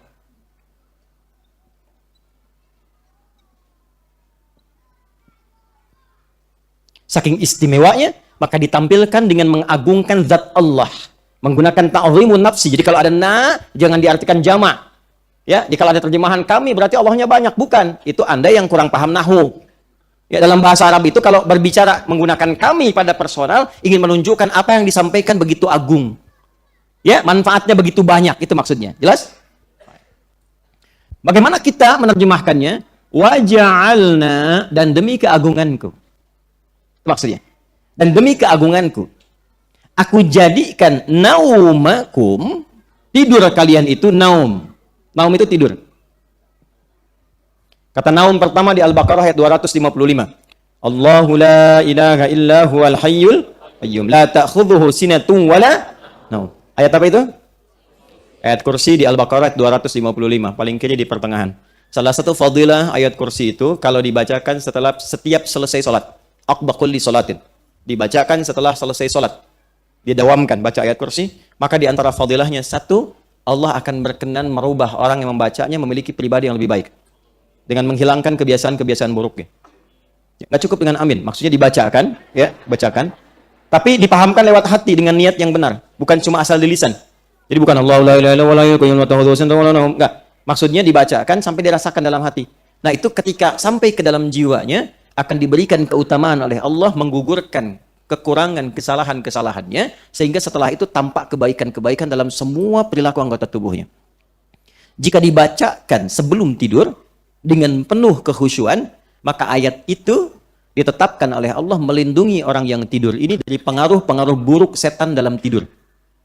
Ya, jadi baca ayat kursi itu kalau benar bacanya sebelum tidur, maka memberikan kekuatan kepada orang yang tidur itu dijaga oleh Allah supaya tidak diganggu setan dalam tidurnya. Jelas? Kalau masih diganggu, lempar dengan kursinya sekalian tuh setan. Ya, ini kata naum. Kata kerjanya nama. Yanamu nauman. Orangnya disebut dengan nawam. Kalau kebanyakan tidur disebut dengan Abu Naum. Nah, nam, perhatikan baik-baik. Asalnya menunjuk kepada keadaan yang rileks, yang tenang, yang nyaman, yang mengistirahatkan fungsi-fungsi organ tubuh yang ada dalam diri kita. Ya, mengembalikan kembali ke dalam keadaan yang normal, nyaman, terasa enak. Itu nama bahasa Arabnya. Naum itu sifatnya, keadaannya, masdarnya. Jadi seakan Allah ingin menyampaikan begini, dan aku jadikan tidur itu sebagai suasana yang nyaman untukmu. Sehingga engkau merasakan ketenangan. Dan fungsi organmu itu tercas kembali, dikembalikan lagi kepada fungsi-fungsi yang asal, direlekskan lagi, dinyamankan lagi. Makanya setelah bangun kan merasa pegal kan? Padahal sebelumnya itu kan dikembalikan otot-otot kita tuh. Ya, makanya ada yang gerak kanan, gerak kiri, lurus begini, ya, merasa menjadi pegal lagi. Karena dikembalikan lagi seperti fungsi semula. Kaki yang tadinya jalan, ya, banyak, kemudian dipakai ototnya, ditidurkan, lurus lagi, tenang lagi, nyaman lagi, enak lagi dipakai untuk berikutnya. Itulah nama. Sifatnya naum. Nah, karena itu tidak cukup dengan naumnya, Allah tambahkan kemudian kalimatnya dengan kelengkapan sempurna subata. Waja'alna naumakum subata. Ketika ada kalimat subata menyifati kata naum di sini, maka sempurnalah kemuliaan naum di sini menjadi agung karena subat tidak disebutkan dalam bahasa Arab kecuali menunjukkan istirahat yang sangat nyaman. Jadi kalau ada orang yang beristirahat dari pekerjaan, misalnya Anda istirahat nih, biasanya bekerja berangkat gelap, pulang gelap, tiba-tiba sehari libur, ya, nggak ada aktivitas yang biasa rutinitas demikian, Anda pakai untuk relaksasi, enak nggak? Nyaman nggak? Nah itu bahasa Arabnya disebut subat namanya. Subata. Kalau ditarik ke dalam penamaan menunjukkan sifat kepada waktu disebut dengan sabat. Diserap ke dalam bahasa Indonesia menjadi Sabtu. Oh.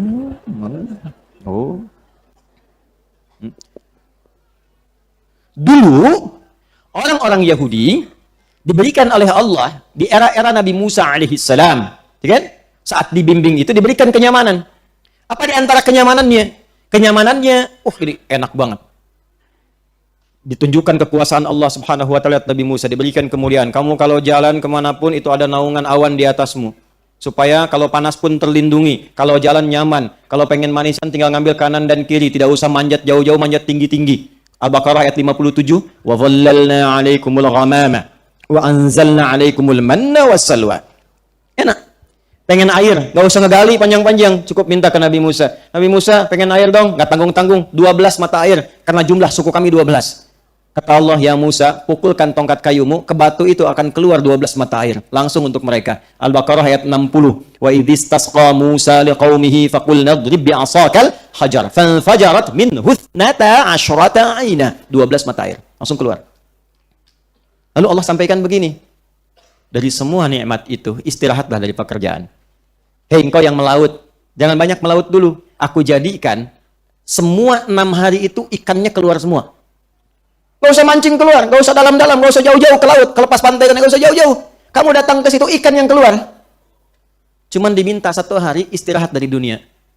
Rehatkan semua fisikmu, jadikan semua kenyamananmu untuk menguatkan batinmu, untuk mendekat kepada Allah Subhanahu wa Ta'ala. Khusus 1 hari istirahat nyaman dari dunia, lekatkan diri untuk mendekat kepada Allah.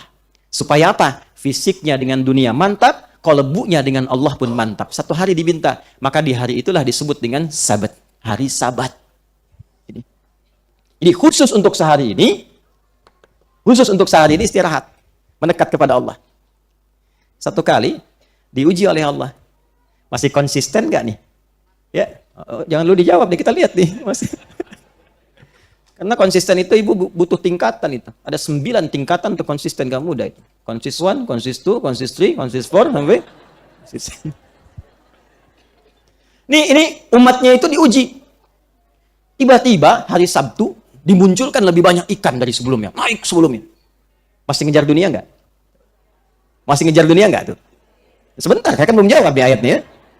Maka ternyata semua nikmat yang Allah berikan selama 6 hari berkehidupan itu tidak cukup mengantarkan ia beribadah kepada Allah walau hanya sehari saja.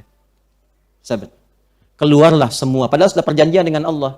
Diberikan semua nikmat itu menjadikan yang sahabat khusus untuk ibadah. Dilanggar perjanjian ini, murkalah Allah. Kurang apa lagi? Orang-orang nyari manisan, orang nyari makanan, kamu tinggal ambil. Orang pengen air ngebor dulu, kadang kedalaman belum dapat, kamu tinggal pukulkan oleh nawimu keluar. Kamu pengen nyaman, diberikan. Dosa kamu diampuni, begini. Ya, di depan kemudian Fir'aun ditenggelamkan di depan matanya sendiri. Tiba kemudian diminta sehari untuk fokus ibadah, tidak dilakukan. Padahal sudah berjanji, iya ya Allah. Maka turunlah kalimat sabat dalam Al-Quran, Al-Baqarah ayat ke-65. Quran surah 2, ayat 65. Walaqad alimtumul ladzina i'tadaw minkum fis sabti. Faqulna lahum kunu qiradatan khasiin. Maka sekelompok orang yang melanggar komitmen itu dihukum oleh Allah, dikutuk menjadi kera. Monyet. Jangan lihat ke saya, monyet begitu. Dikutuk menjadi monyet, ya. Kera. Saya menarik, saya ada kisah sejenak ya. Ini pengalaman. Nanti teman-teman Bapak Ibu boleh lakukan ini untuk di-share saja. Kami kalau praktek tafsir terkait dengan hewan, saya bawa anak-anak ke kebun binatang. Masuk kemarin kita bawa anak-anak penghafal Quran ke kebun binatang. Saya pertama praktekkan di Libya ini. Bawa teman-teman, mahasiswa yang belajar dengan saya, belajar tafsir. Kemudian kita pergi ke kebun binatang. Kemudian diberikan kelompok, dibagi kelompok. Keluarkan hewan-hewan yang ada di Quran. Gajah misalnya, unta, apalagi kera, ular, gitu kan? Dibagi kelompoknya, kelompok unta, kelompok gajah, kelompok kera dan sebagainya. Lalu saya minta riset. Kenapa Allah menyampaikan afala yanzuruna ilal ibili kaifa khuliqat? Kenapa ibil? Kenapa untanya Nabi Saleh itu naqah? Naqatallahi wa suqya, fakadzabuhu fa'aqaru. Kenapa? Kenapa misalnya hatta yalijal jamalu fi samil khiyat? Kenapa jamal? Diteliti, apa kelebihan yang di unta itu sampai kita diminta meriset unta? Ada apa dalam unta? Jadi mereka diminta meriset perilakunya bagaimana, kemudian tanya pawang kalau nggak mengerti. Nah, apa hubungan dengan kera ini? Saya minta kelompok kera pun meriset kera. Bagaimana perilakunya? Saya langsung ke kera saja. Laporan nih. Saya manggil kelompoknya. Jadi saya nggak hilangkan mudhaf ilaih, saya pakai semua tuh. Kalau enggak kan nggak enak. Kera gitu kan.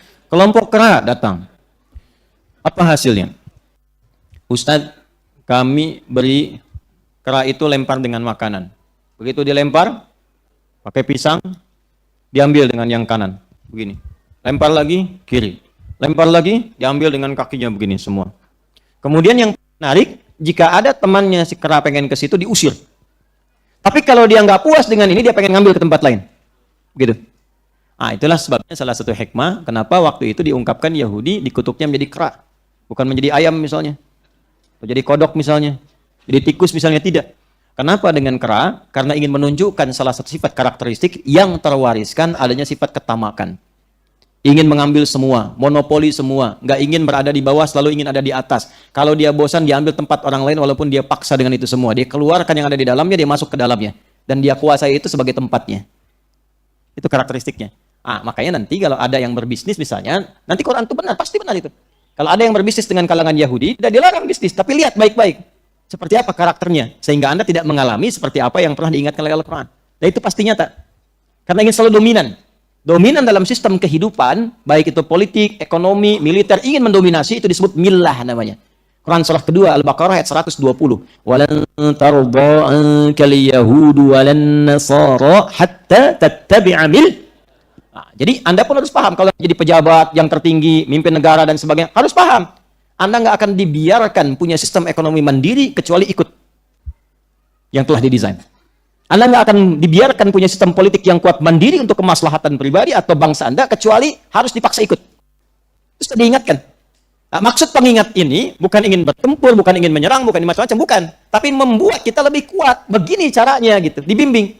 Karena itu waktu di Yathrib, pasar dimonopoli secara ekonomi oleh Yahudi. Pasarnya pasar Yahudi. Ribanya banyak, harganya mereka yang tetapkan. Datang Nabi dibimbing Allah untuk menstabilisasi semua itu. Distabilkan oleh Nabi. Akhirnya jadi pasar yang berkeadilan, ekonominya berkeadilan. Ya, keadilan sosial bagi seluruh rakyat Madinah pada waktu itu. Makanya kan dari Piagam Madinah kemudian diadopsi jadi Pancasila salah satunya. Gitu. Ya pada waktu itu semua seperti itu. Ketuhanan yang Maha Esa ada semua. Kemanusiaan yang adil dan beradab, pada adil semua. Pada beradab juga, bagus-bagus. Sampai sekarang orang Madinah itu sopan-sopan. Ya, persatuan umat Islam pada masa itu. Ya, dan orang-orang yang hadir di situ semua bersatu, persatuan masyarakat Madinah. Ya, bersatu semua. Nasraninya iya, Yahudinya iya, macam-macam iya dalam satu sistem. Ya, pemerintahan dalam satu sistem kebaikan. Ya, kerakyatan yang dipimpin oleh hikmah Al-Quran. Kebijaksanaan dalam permusyawaratan wa amruhum syura bainahum. Ini semuanya ada, muncul keseluruhannya. Yang paling menarik adalah menjadi stabil, jadi sejahtera, jadi baik. Nah, maksudnya prinsip-prinsip ini dibawa, dipelajari, lalu dibikin ketahanan dalam semua bidang kehidupan atau dalam konteks berbangsa bernegara. Kalau ketahanan di bidang pangan bagaimana, di ekonomi bagaimana, di politik bagaimana, di militer bagaimana, bikin yang lebih kuat. Tapi diberi informasi kita oleh Allah, nih karakter manusia ini seperti ini, yang ini begini, yang ini begini. Dengan semua informasi itu, jadilah kemudian sistem kehidupan yang kita tata pasti akan lebih kuat, kokoh, dan menyejahterakan. Kenapa bengong? Halo? Takbir. Nah. Mau saya ajarkan cara cepat menghilangkan ngantuk? Saya tahu ini tidak ngantuk ya, saya tahu. Tapi untuk menghilangkan dan bisa nyaman kembali, untuk yang laki-laki saja. Ya, ibu lihat saja dulu ya. Yang laki-laki, jangan tinggi-tinggi, tangannya diangkat dua-duanya begini. Ya, begini. Ya. Kemudian begini. Gini. Kalau saya katakan hujan rintik-rintik begini. Ya. Dah? Hujan rintik-rintik. Ya. Dah? Angin bergelombang begini. Angin bergelombang. Ya. Ada badai begini, ada badai. Dah? Hujan rintik-rintik. Angin bergelombang. Ada badai. Baik, menghadap kanan semua ke sana. Antum menghadap kanan semua ke sana. Nah, hadap kanan. Nah, dah. Angkat tangannya. Nah, ke punggung saudaranya. Hujan rintik-rintik. Nah, ada badai. Badai. Nah, angin bergelombang. Nah, hujan rintik-rintik. Dah. Hadap lagi kembali, hadap kiri gantian. Hadap kiri gantian. Yang di luar ikut gantian. Hujan rintik-rintik. Angin bergelombang. Ada badai. Nah, kilat datang, udah ngadap sini. Nah. Sudah? Wa ja'alna naumakum subata. Jadi maksudnya begini, Allah sudah jadikan tidur itu desainnya untuk istirahat, untuk nyaman. Jangan sampai dalam tidur pun nggak nyaman. Itu. Jangan sampai dalam tidur pun nggak. Nah, jadi faktor-faktor yang menjadikan tidur itu terdorong menjadi nyaman diterangkanlah kemudian dirinci oleh Nabi. Bagaimana caranya bisa nyaman? Maka turunlah kemudian petunjuk-petunjuk Rasulullah SAW. Ya, apa diantaranya misalnya ada doa-doa pengantar tidur. Secara spiritual, supaya hatinya tenang. Sebab kalau hatinya tenang, bawaan ke akal, ke pikiran kita, tidak banyak nanti akan mengganggu keadaan tubuh kita. Kalau nggak banyak berpikir, sudah rileks, sudah nyaman, gampang dibawa tidurnya. Nah, itu pendekatan spiritual yang pertama. Apa di antara pendekatan spiritualnya? Satu, istighfar, banyak istighfar. Nabi itu setidaknya kurang lebih 70-100 kali istighfar sebelum tidur. Istighfar itu nggak usah dihapus. Ya. Istighfar menghapus dosa tapi tidak menghapus tulisan di papan tulis. Nah, istighfar itu permohonan ampunan dari salah dan dosa. Ya, maksudnya apa? Maksudnya 70 sampai 100 itu mengingat tadi berbuat salah apa sebelum tidur, punya masalah apa, punya persoalan apa. Nah, tuntaskan dulu itu sebelum tidur. Jangan sampai saat tidur masih membawa persoalan-persoalan dunia dalam tidurnya. Istighfar. Dan istighfar itu menghilangkan semua sekat kekecewaan, semua kegelisahan. Masalah dengan teman, astagfirullah, astagfirullah. Ingat, sampai tenang, hati hilang satu. Masalah di kantor, astagfirullah, astagfirullah, astagfirullahaladzim, la ilaha illa huwal hayyul qayyum, astagfirullah. Hilang. Begitu satu-satu hilang, jadi relax tuh keadaan kita. Di bawah tidurnya enak. Gitu. Itu maksudnya, bukan sekedar istighfar. Salah satunya. Ya. Kemudian baca apa lagi? Ayat kursi. Baca apa lagi? 3 kul huwallah, kul a'udzu birabbil falaq, kul a'udzu birabbin nas. Di antaranya. Ya. Nanti ada lagi yang lain seperti berwudu. Berwudu itu mengantarkan pada kenyamanan bagian seluruh anggota tubuh kita. Apalagi di antaranya, ya, miring ke kanan misalnya. Nanti secara pengetahuan akan diterangkan apa manfaatnya.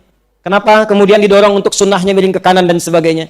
Itu ada pengantar-pengantar yang menjadikan sifat naum itu menjadi subat.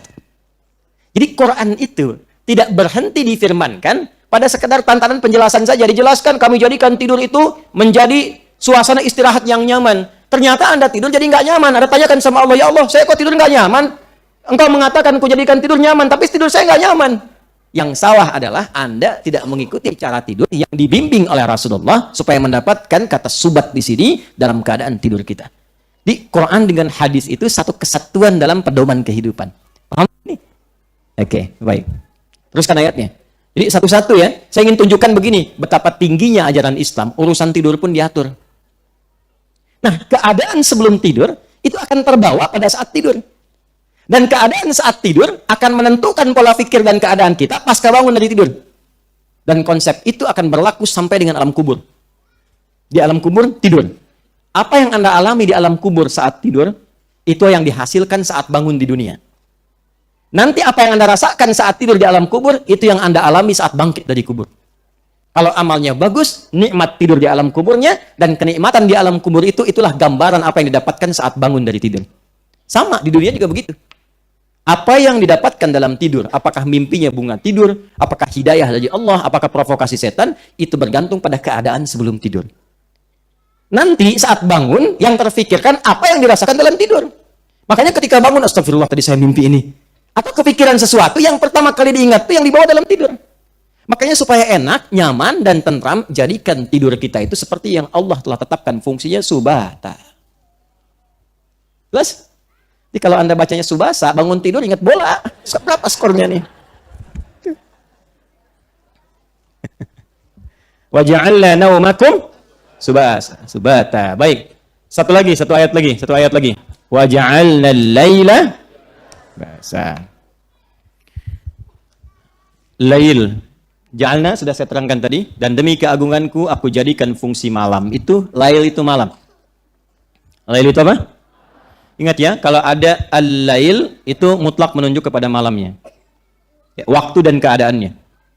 Kalau menunjuk pada keistimewaannya, ini rumus cepat, ngaji tafsir rumus cepat. Nanti saya 5 menit lagi ingin terangkan tentang coaching klinik untuk menghafal Quran ya. Kalau Anda temukan di Al-Quran, setelah kata lail, di ujung lamnya ada ta'nya. Sehingga hurufnya merubah cara bacanya menjadi lailah. Bukan lail tapi apa? Lailah. Kalau ada tak di ujung yang menjadi lailah, itu artinya di malam itu ada yang istimewa. Jadi kalau lail menunjuk malamnya, waktu dan keadaan malam. Kalau lailah, tak ada yang istimewa di malam itu. Contoh. Kalau di bulan Ramadan itu ada satu malam yang istimewa. Allah tidak menyebut dengan Lailul Qadri, tapi Lailatul Qadri. Inna anzalnahu fi lailatil wa ma adraka ma lailatul qadri khairum min lailah. Pakai tak. Jadi maksud saya kalau Bapak Ibu sedang ngaji Quran menemukan kalimat lailah di dalamnya, itu cari ada yang istimewa di situ yang beda dengan malam-malam biasa. Jelas ya? Tapi kalau Anda menemukan kata lail saja, itu umum. Maka lihat ada informasi apa dalam kalimat lail itu yang digunakan sebagai petunjuk berkehidupan. Yuk kita kembali ke ayat ini dulu ya, di ayat 10-nya wa ja'alnal laila libasa. Dan aku telah jadikan, kata Allah demi keagunganku, fungsi malam itu seperti pakaian. Fungsi malam seperti apa? pakaian. Masya Allah. Malam. Libasa seperti pakaian. Nah, ini yang saya terangkan ini, karena ini pakai ilmu balaghah. Nanti cara memahaminya menggunakan pendekatan ilmu bahasa gramatikal yang ketiga, nahwu, sharaf, balaghah. Libas. Ya. Libasa. Di balaghah itu nanti ada ma'ani, bayan, dan badi'ah. Kita ambil ilmu bayan dulu di majaz ya. Kita ambil kinayah. Kiasan. Libas itu disebut dengan pakaian, terjemahannya bahasa kita. Pakaian. Apa fungsi pakaian? Menutup apa? Aurat. Apalagi? Apalagi? Menampilkan keindahan, ya kan? Memberikan kenyamanan. Dengan berpakaian, nyaman kan? Dengan berpakaian, menutup aurat kan? Dan biasanya bukan sekedar berpakaian, tapi kan orang berpakaian itu ingin dilihat tampil indah kan? Tampil nyaman. Nanti, tidak sedikit didapatkan ayat-ayat Quran memberikan metafor, majas, kiasan pada fungsi kehidupan itu seperti pakaian. Contoh begini, Al-Baqarah ayat 189, ini kalimat libas pertama dalam Al-Quran. Yang ini kan An-Naba. Quran surah 2, ayat 187, ke 187 dulu. Quran surah 2, Al-Baqarah, ayat 187, paling kanan sebelah atas di mushaf. Uhilla lakum lailatas siyami rafathu ila nisaikum. Hunna libasul lakum wa antum libasul lahun. Istri pakaian untuk suaminya, suami pakaian untuk istrinya. Tuh, apa maksudnya ini? Tapi kalau kita kembalikan kepada makna tadi, fungsi ja'ala itu, apa fungsi pakaian? Tadi yang pertama menutupi aurat. Maka jangan sekedar personifikasi, jangan jadikan ini fungsi pribadi saja ke tubuh kita. Hubungan di rumah tangga pun kata Allah seperti pakaian. Seperti halnya pakaian menutupi aurat, maka istri, libasul lakum, istri itu difungsikan pakaian bagi suami, tutupi aurat aib-aib suami, jangan terbuka keluar. Jangan sampai ibu ikut pengajian, jauh-jauh datang dari Sumatera Barat, ketemu teman hanya untuk curhat tentang suami. Aduh, Uni, kapan datang? Kemarin pakai bis. Gimana keluarga? Sehat. Alhamdulillah. Anak bagaimana? Ya, alhamdulillah baik. Suami bagaimana? Di situ masalahnya. Udah. Sekarang kan, maaf ya, fasilitasnya lebih berkembang maju ya. Nggak diminta, udah curhat duluan, bikin status kan. Tidak seperti yang dulu. Ya, klik. Kenapa? Tuh, nungguin. Yang paling menyebalkan itu nunggu komen. Sekarang ada yang sambil masak aja bikin status tuh kan. Ya. Paham? Baik, kembalikan. Libas, tutup aurat. Sama laki-laki tutupi, melindungi. Ya, ar-rijalu qawwamuna 'alan nisa, lindungi pakaian, melindungi dari dingin, dari panas, ada pakaian menyesuaikan. Demikian, tampil indah. Anda bagaimanapun punya persoalan dalam rumah tangga, keluar tetap bergandengan, tetap tampil indah, nyaman, tenang, enak. Intinya apa? Libas memberikan ketentraman, kenyamanan, kedamaian dan keindahan bagi yang merasakannya.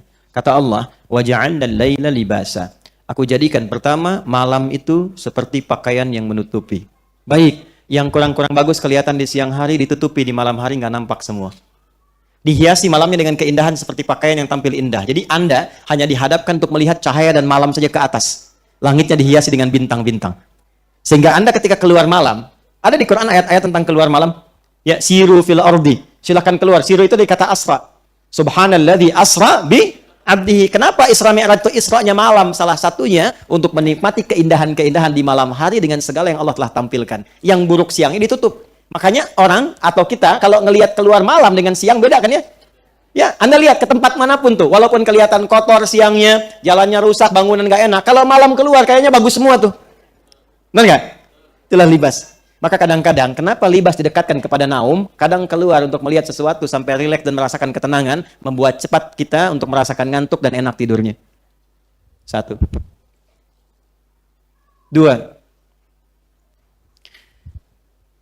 Seperti pakaian menutupi aurat. Allah jadikan malam bagi kita untuk berintrospeksi, menutup aurat-aurat, maksiat-maksiat yang telah terbuka sebelumnya. Makanya libas pun disifati oleh Al-Quran dengan takwa. Libasut takwa.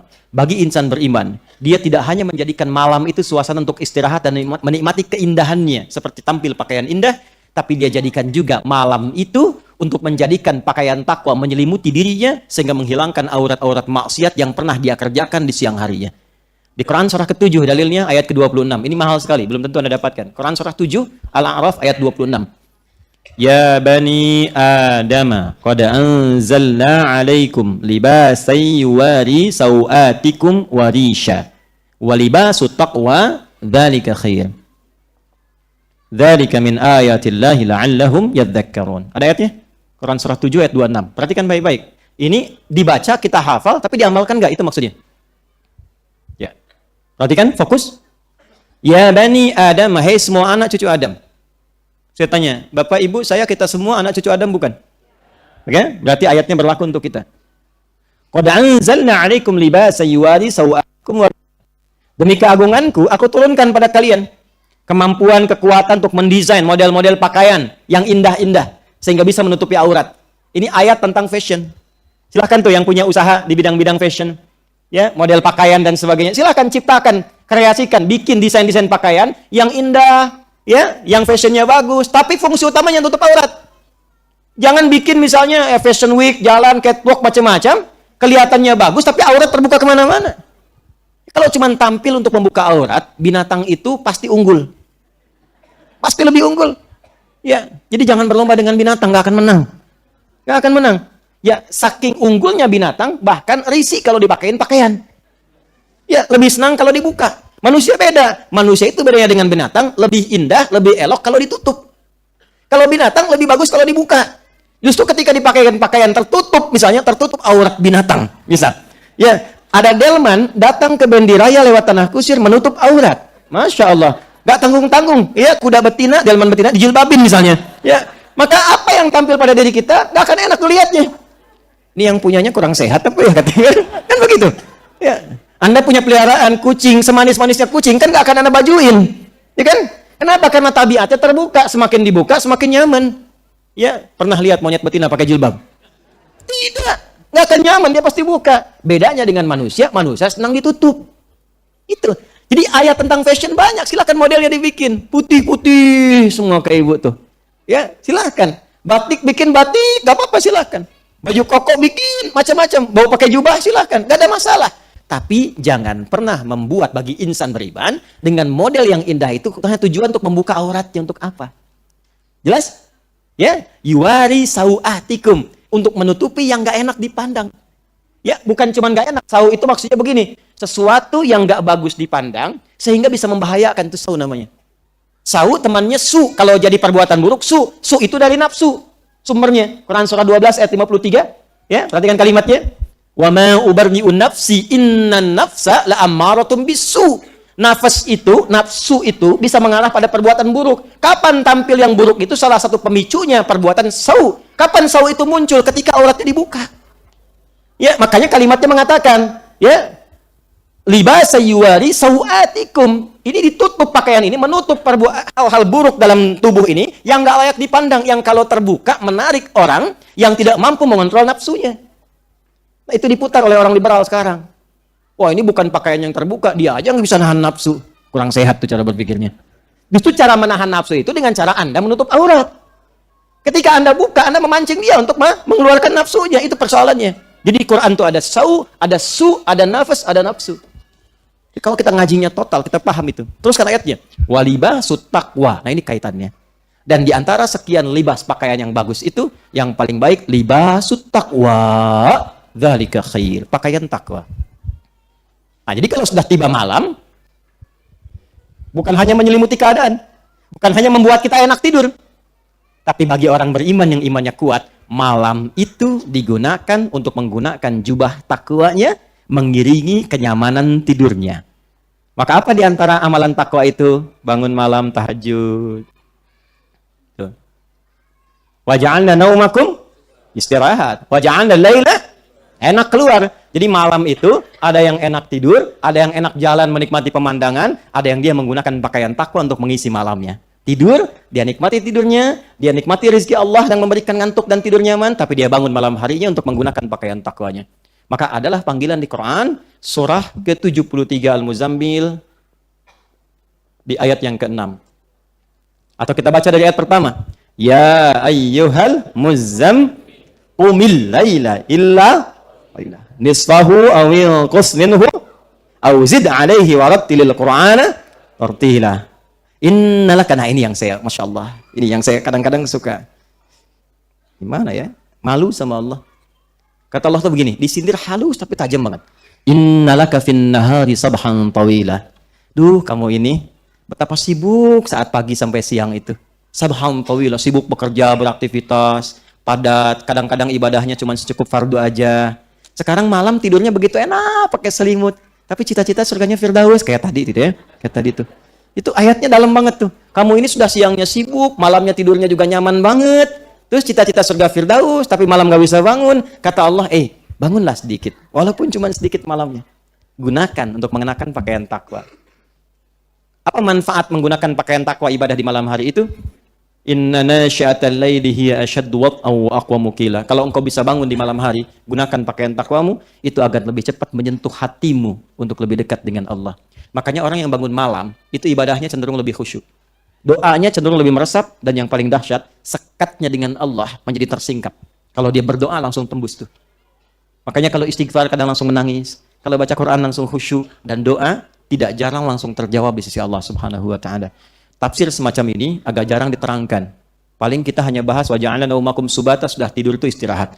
Wa ja'alna laila libasa, malam untuk ditutupi seperti pakaian, selesai. Tapi persoalannya, apakah pedoman di setiap kata ini pernah kita amalkan dalam kehidupan? Siapa di antara kita yang malamnya sudah istighfar sebelum tidur? Siapa di antara kita baca surat ayat kursi misalnya? Baca 3 surah terakhir, Al-Ikhlas, Al-Falaq, An-Nas. Siapa yang sebelum tidurnya sudah menyiapkan bangun malam jam berapa? Saya pengen tahajud jam sekian, berapa rakaat surat apa yang dibaca? Siapa yang sudah menyiapkan saat bangunin berdoa untuk keluarganya, memohon pada Allah kebaikan untuk istrinya atau suaminya atau anak-anaknya? Siapa yang saat malam memohon kebaikan hidayah untuk tetangganya yang belum masuk Islam supaya dapat hidayah? Siapa yang bangun malam, yang saat bangun malamnya memohon kebaikan untuk teman-temannya di kantornya dan sebagainya? Itu kalau kita praktekkan indah luar biasa. Itulah sampai ayat 10 kita belum masuk kepada inti ayat tentang inna yaumal fasli kana miqata, dan semuanya indah. Jadi kalau masuk kepada ayat pengetahuan saya akan ungkap. Ya, misalnya kayak waja'alna minal mu'sirati ma'a Fajjaja. Kenapa tidak sahab di situ? Waja'alna minas sahabi. Sahab kan awan, tapi pakai mu'firat. Itu ada proses fisika dan kimia di dalamnya. Ya, kita akan temukan itu. Ya, misalnya dari proses naiknya air, ya dari penguapan dengan suhu tertentu naik ke atas, kemudian di atas ada proses kondensasi, ya di atas jadi butiran partikel-partikel dingin, semakin tinggi awan ke atas semakin dingin suhunya, kemudian menjadi es. Dari es itu turun ke bawah sebelum sampai ke atmosfer, ke darat, pecah lagi karena ada kehangatan suhu menjadi air. Berapa ukurannya? 0,5 mm gitu kan dari setiap datangnya. Berat masanya sampai dengan 103 kilogram per meter kubik misalnya datangnya. Kalau dia menjadi rintik-rintik berapa ketinggiannya? Kalau dia menjadi asam di situ ada apa? Ya, misalnya ada sulfur dioksida dengan nitrogen oksida berkumpul jadi satu, kapan itu terjadi? Nanti disambung lagi dengan sulfur yang ada di Gunung Merapi misalnya, dengan fosil yang terbakar naik ke atas, bagaimana turun curah hujan dan kualitasnya. Itu ada. Nanti kita akan temukan. Ya, di pertemuan selanjutnya insya Allah. Tak terasa waktunya sudah lewat. Saya ingin menepati janji 5 menit saja. Karena janji ini saya sampaikan dari semalam dan di sini. Tapi saya mohon izin berikan saya ruang setelah itu untuk langsung karena ada sesi berikutnya yang sebetulnya jam 10 sudah dimulai. Ya. Kalau Anda ingin cepat menghafal Quran, saya berikan 1. Jadi setiap pertemuan 1 ya, gitu ya. Sepakat? Baik. Yang sekarang kita ambil tentang bagaimana mengatasi keterlambatan dalam hafalan. Pernah merasakan ini enggak? Belum saya sampaikan, bagaimana bisa pernah? Ya sudah, karena sudah tahu semuanya, saya tutup saja. Pernah merasakan ini enggak? Ya, waktu menghafal orang lain cepat, ini kok saya 1 ayat lama gitu. Ya kan? Padahal udah diulang-ulang gitu kan? Ulang. Orang lain 10 menit apa, saya sehari belum hafal gitu. Bukan saya, ada yang belum hafal gitu kan sehari. Ada pernah begitu? Baik. Tapi yang menarik ada yang sehari, semalam Dr. Daul punya saudaranya, itu 1 hari Ali Imran hafal dalam sehari. Ada yang demikian. Kalau kita di karantina lebih dahsyat lagi. Ada dari 0, 30 hari itu bisa khatam Quran 30 juz. Ada yang sehari 2 juz hafal Quran. Ya, lebih dahsyat lagi. Nah, saya ingin masuk kepada yang satu dulu, yang lambat dulu. Gini. Lambat itu dalam pandangan manusia. Dari kitanya, sudut pandang manusianya. Kalau ingin menghafal Quran, maka keluarkan semua petunjuk hadisnya, termasuk ayat Qurannya. Di antara petunjuk itu mengajarkan pada kita demikian. Kalau ada orang yang berusaha menghafal dan mengulang-ulang, tapi merasa kemudian belum cepat hafal, maka biasanya Allah ingin memberikan hadiah 2 hal kepada dirinya yang belum tentu diberikan kepada orang yang merasa cepat menghafalkan Qur'annya. Apa 2 hadiah itu? 1, ingin menambahkan pahala kepadanya yang menghapus dosa-dosa yang pernah ia kerjakan sebelumnya, sebelum Allah mudah menanamkan Quran pada jiwanya. Kadang begini, ada orang yang selama ini sibuk terus pengen menghafal, kan? Allah nggak bikin cepat langsung hafal tuh, tapi dibuat dulu berkali-kali, berhari-hari. Nah itu jadikan cara melihatnya begini, kamu kemana aja selama ini, kan? Boleh jadi ada kesalahan-kesalahan yang pernah dikerjakan, kekurangan-kekurangan yang pernah dilakukan. Nah, masih ingat bukankah 1 hurufnya 10 kebaikan? Kalau orang baca, dzalikal kitabu la raiba fihi hudal lil muttaqin, sekali baca hafal selesai, cuma dapat sekian huruf kalikan. Tapi bagi Anda yang mengulang, dzalikal kitabu, dzalikal kitabu, dzalikal kitabu, berapa banyak pahalanya? La raiba fihi, la raiba fihi. Jadi singkatnya, kalau ada ayat yang sedang Anda hafalkan, merasa kurang cepat dihafalkan, boleh jadi bukan karena kurang cepatnya, karena inginnya Allah melimpahkan pahala dulu pada Anda sebelum memudahkan Anda menghafalnya. Jelas? Karena itu saya sarankan, sebelum menghafal Quran, niatkan pula ibadah ini di antara pahalanya untuk mengalir kepada orang tua kita. Sehingga ketika kita mulai menghafalkannya, kita menikmatinya. Walaupun terasa agak lambat, pahala banyak mengalir, mungkin yang diinginkan oleh Allah, cahaya itu mengalir pada orang tua yang telah meninggalkan kita dulu. Paham? 2, Allah menginginkan kita lebih kuat mendapatkan ayat yang dihafalkan itu, bukan sekedar hafal sesaat dan berikutnya hilang. Karena itu biasanya ada seseorang yang ketika diminta menghafal, orang melihat seperti lambat. Padahal di sisi lain Allah ingin menguatkan kekuatan ingatannya, sehingga menajamkan hafalan itu sehingga tidak mudah dilupakan dalam hidupnya. Jelas? Nah, jadi kalau sedang menghafal Quran, tiba-tiba merasakan, oh kok saya susah begini, jangan dianggap itu, hilangkan semua persepsi itu, datangkan keterangan hadisnya seperti yang tadi saya sampaikan. 1, rasakan Allah ingin melipat gandakan pahala dulu sebelum memudahkan menghafalkannya. Dan yang kedua, Allah ingin menajamkan kekuatan ingatan di ayat yang sedang kita hafalkan itu sebelum memudahkan yang lainnya. Karena sifat ini tidak akan terjadi di semua ayat. Tidak akan terjadi. Saat menghafal Quran itu ada ayat yang mudah, gitu kan? Enak, nyaman, gampang. Tiba-tiba ada yang agak lama, tiba-tiba ada yang lama sekali. Tuh, nggak semuanya. Dan yang paling dahsyat, ada yang awalnya susah, kesananya gampang semua. Ada ibu yang ngajak anaknya untuk menghafal Quran. Ibunya sudah punya mungkin 3 atau sampai 5 juz. Anaknya masih 0, diajak aja. Ibunya pengen jadi penghafal Quran, hafizah. Anaknya terserah Allah kasih berapa, yang penting ikut gitu. Untuk menaati ibunya. Begitu menghafal, anaknya susah, ibu mulai lancar. Awal-awal. Tapi hari ke-27, anaknya hafal Quran 30 juz, ibunya setelah 30 hari belum selesai 30 juz. Ada rahasia apa di dalamnya? Nanti pertemuan berikutnya saya sampaikan. Ya, baik. Semoga Allah meridai kita semua.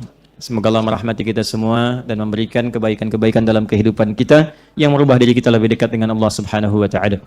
Insyaallah yang pertama, kita telah mendirikan Akademi Dakwah Islam bagi anak-anak muda yang ingin belajar. Di dalamnya kita fasilitasi dan insya Allah berlangsung secara gratis, dan di dalamnya ada pengetahuan-pengetahuan besar yang spesifik dengan saya belajar. Kita seleksi, insya Allah ada 20 orang.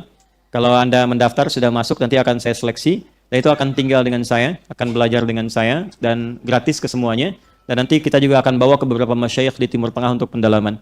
Yang perempuan insya Allah di awal tahun depan, karena saya menyiapkan tempatnya dulu, karena kami biayai semuanya untuk tempat tinggal dan sebagainya. Dan mudah-mudahan nanti bisa pulang kembali ke tempat masing-masing dalam keadaan sudah bertambah keilmuannya. Yang kedua, mohon doa juga dari Bapak Ibu semuanya. Kita sedang menyempurnakan pesantren. Alhamdulillah untuk asrama sedang finishing.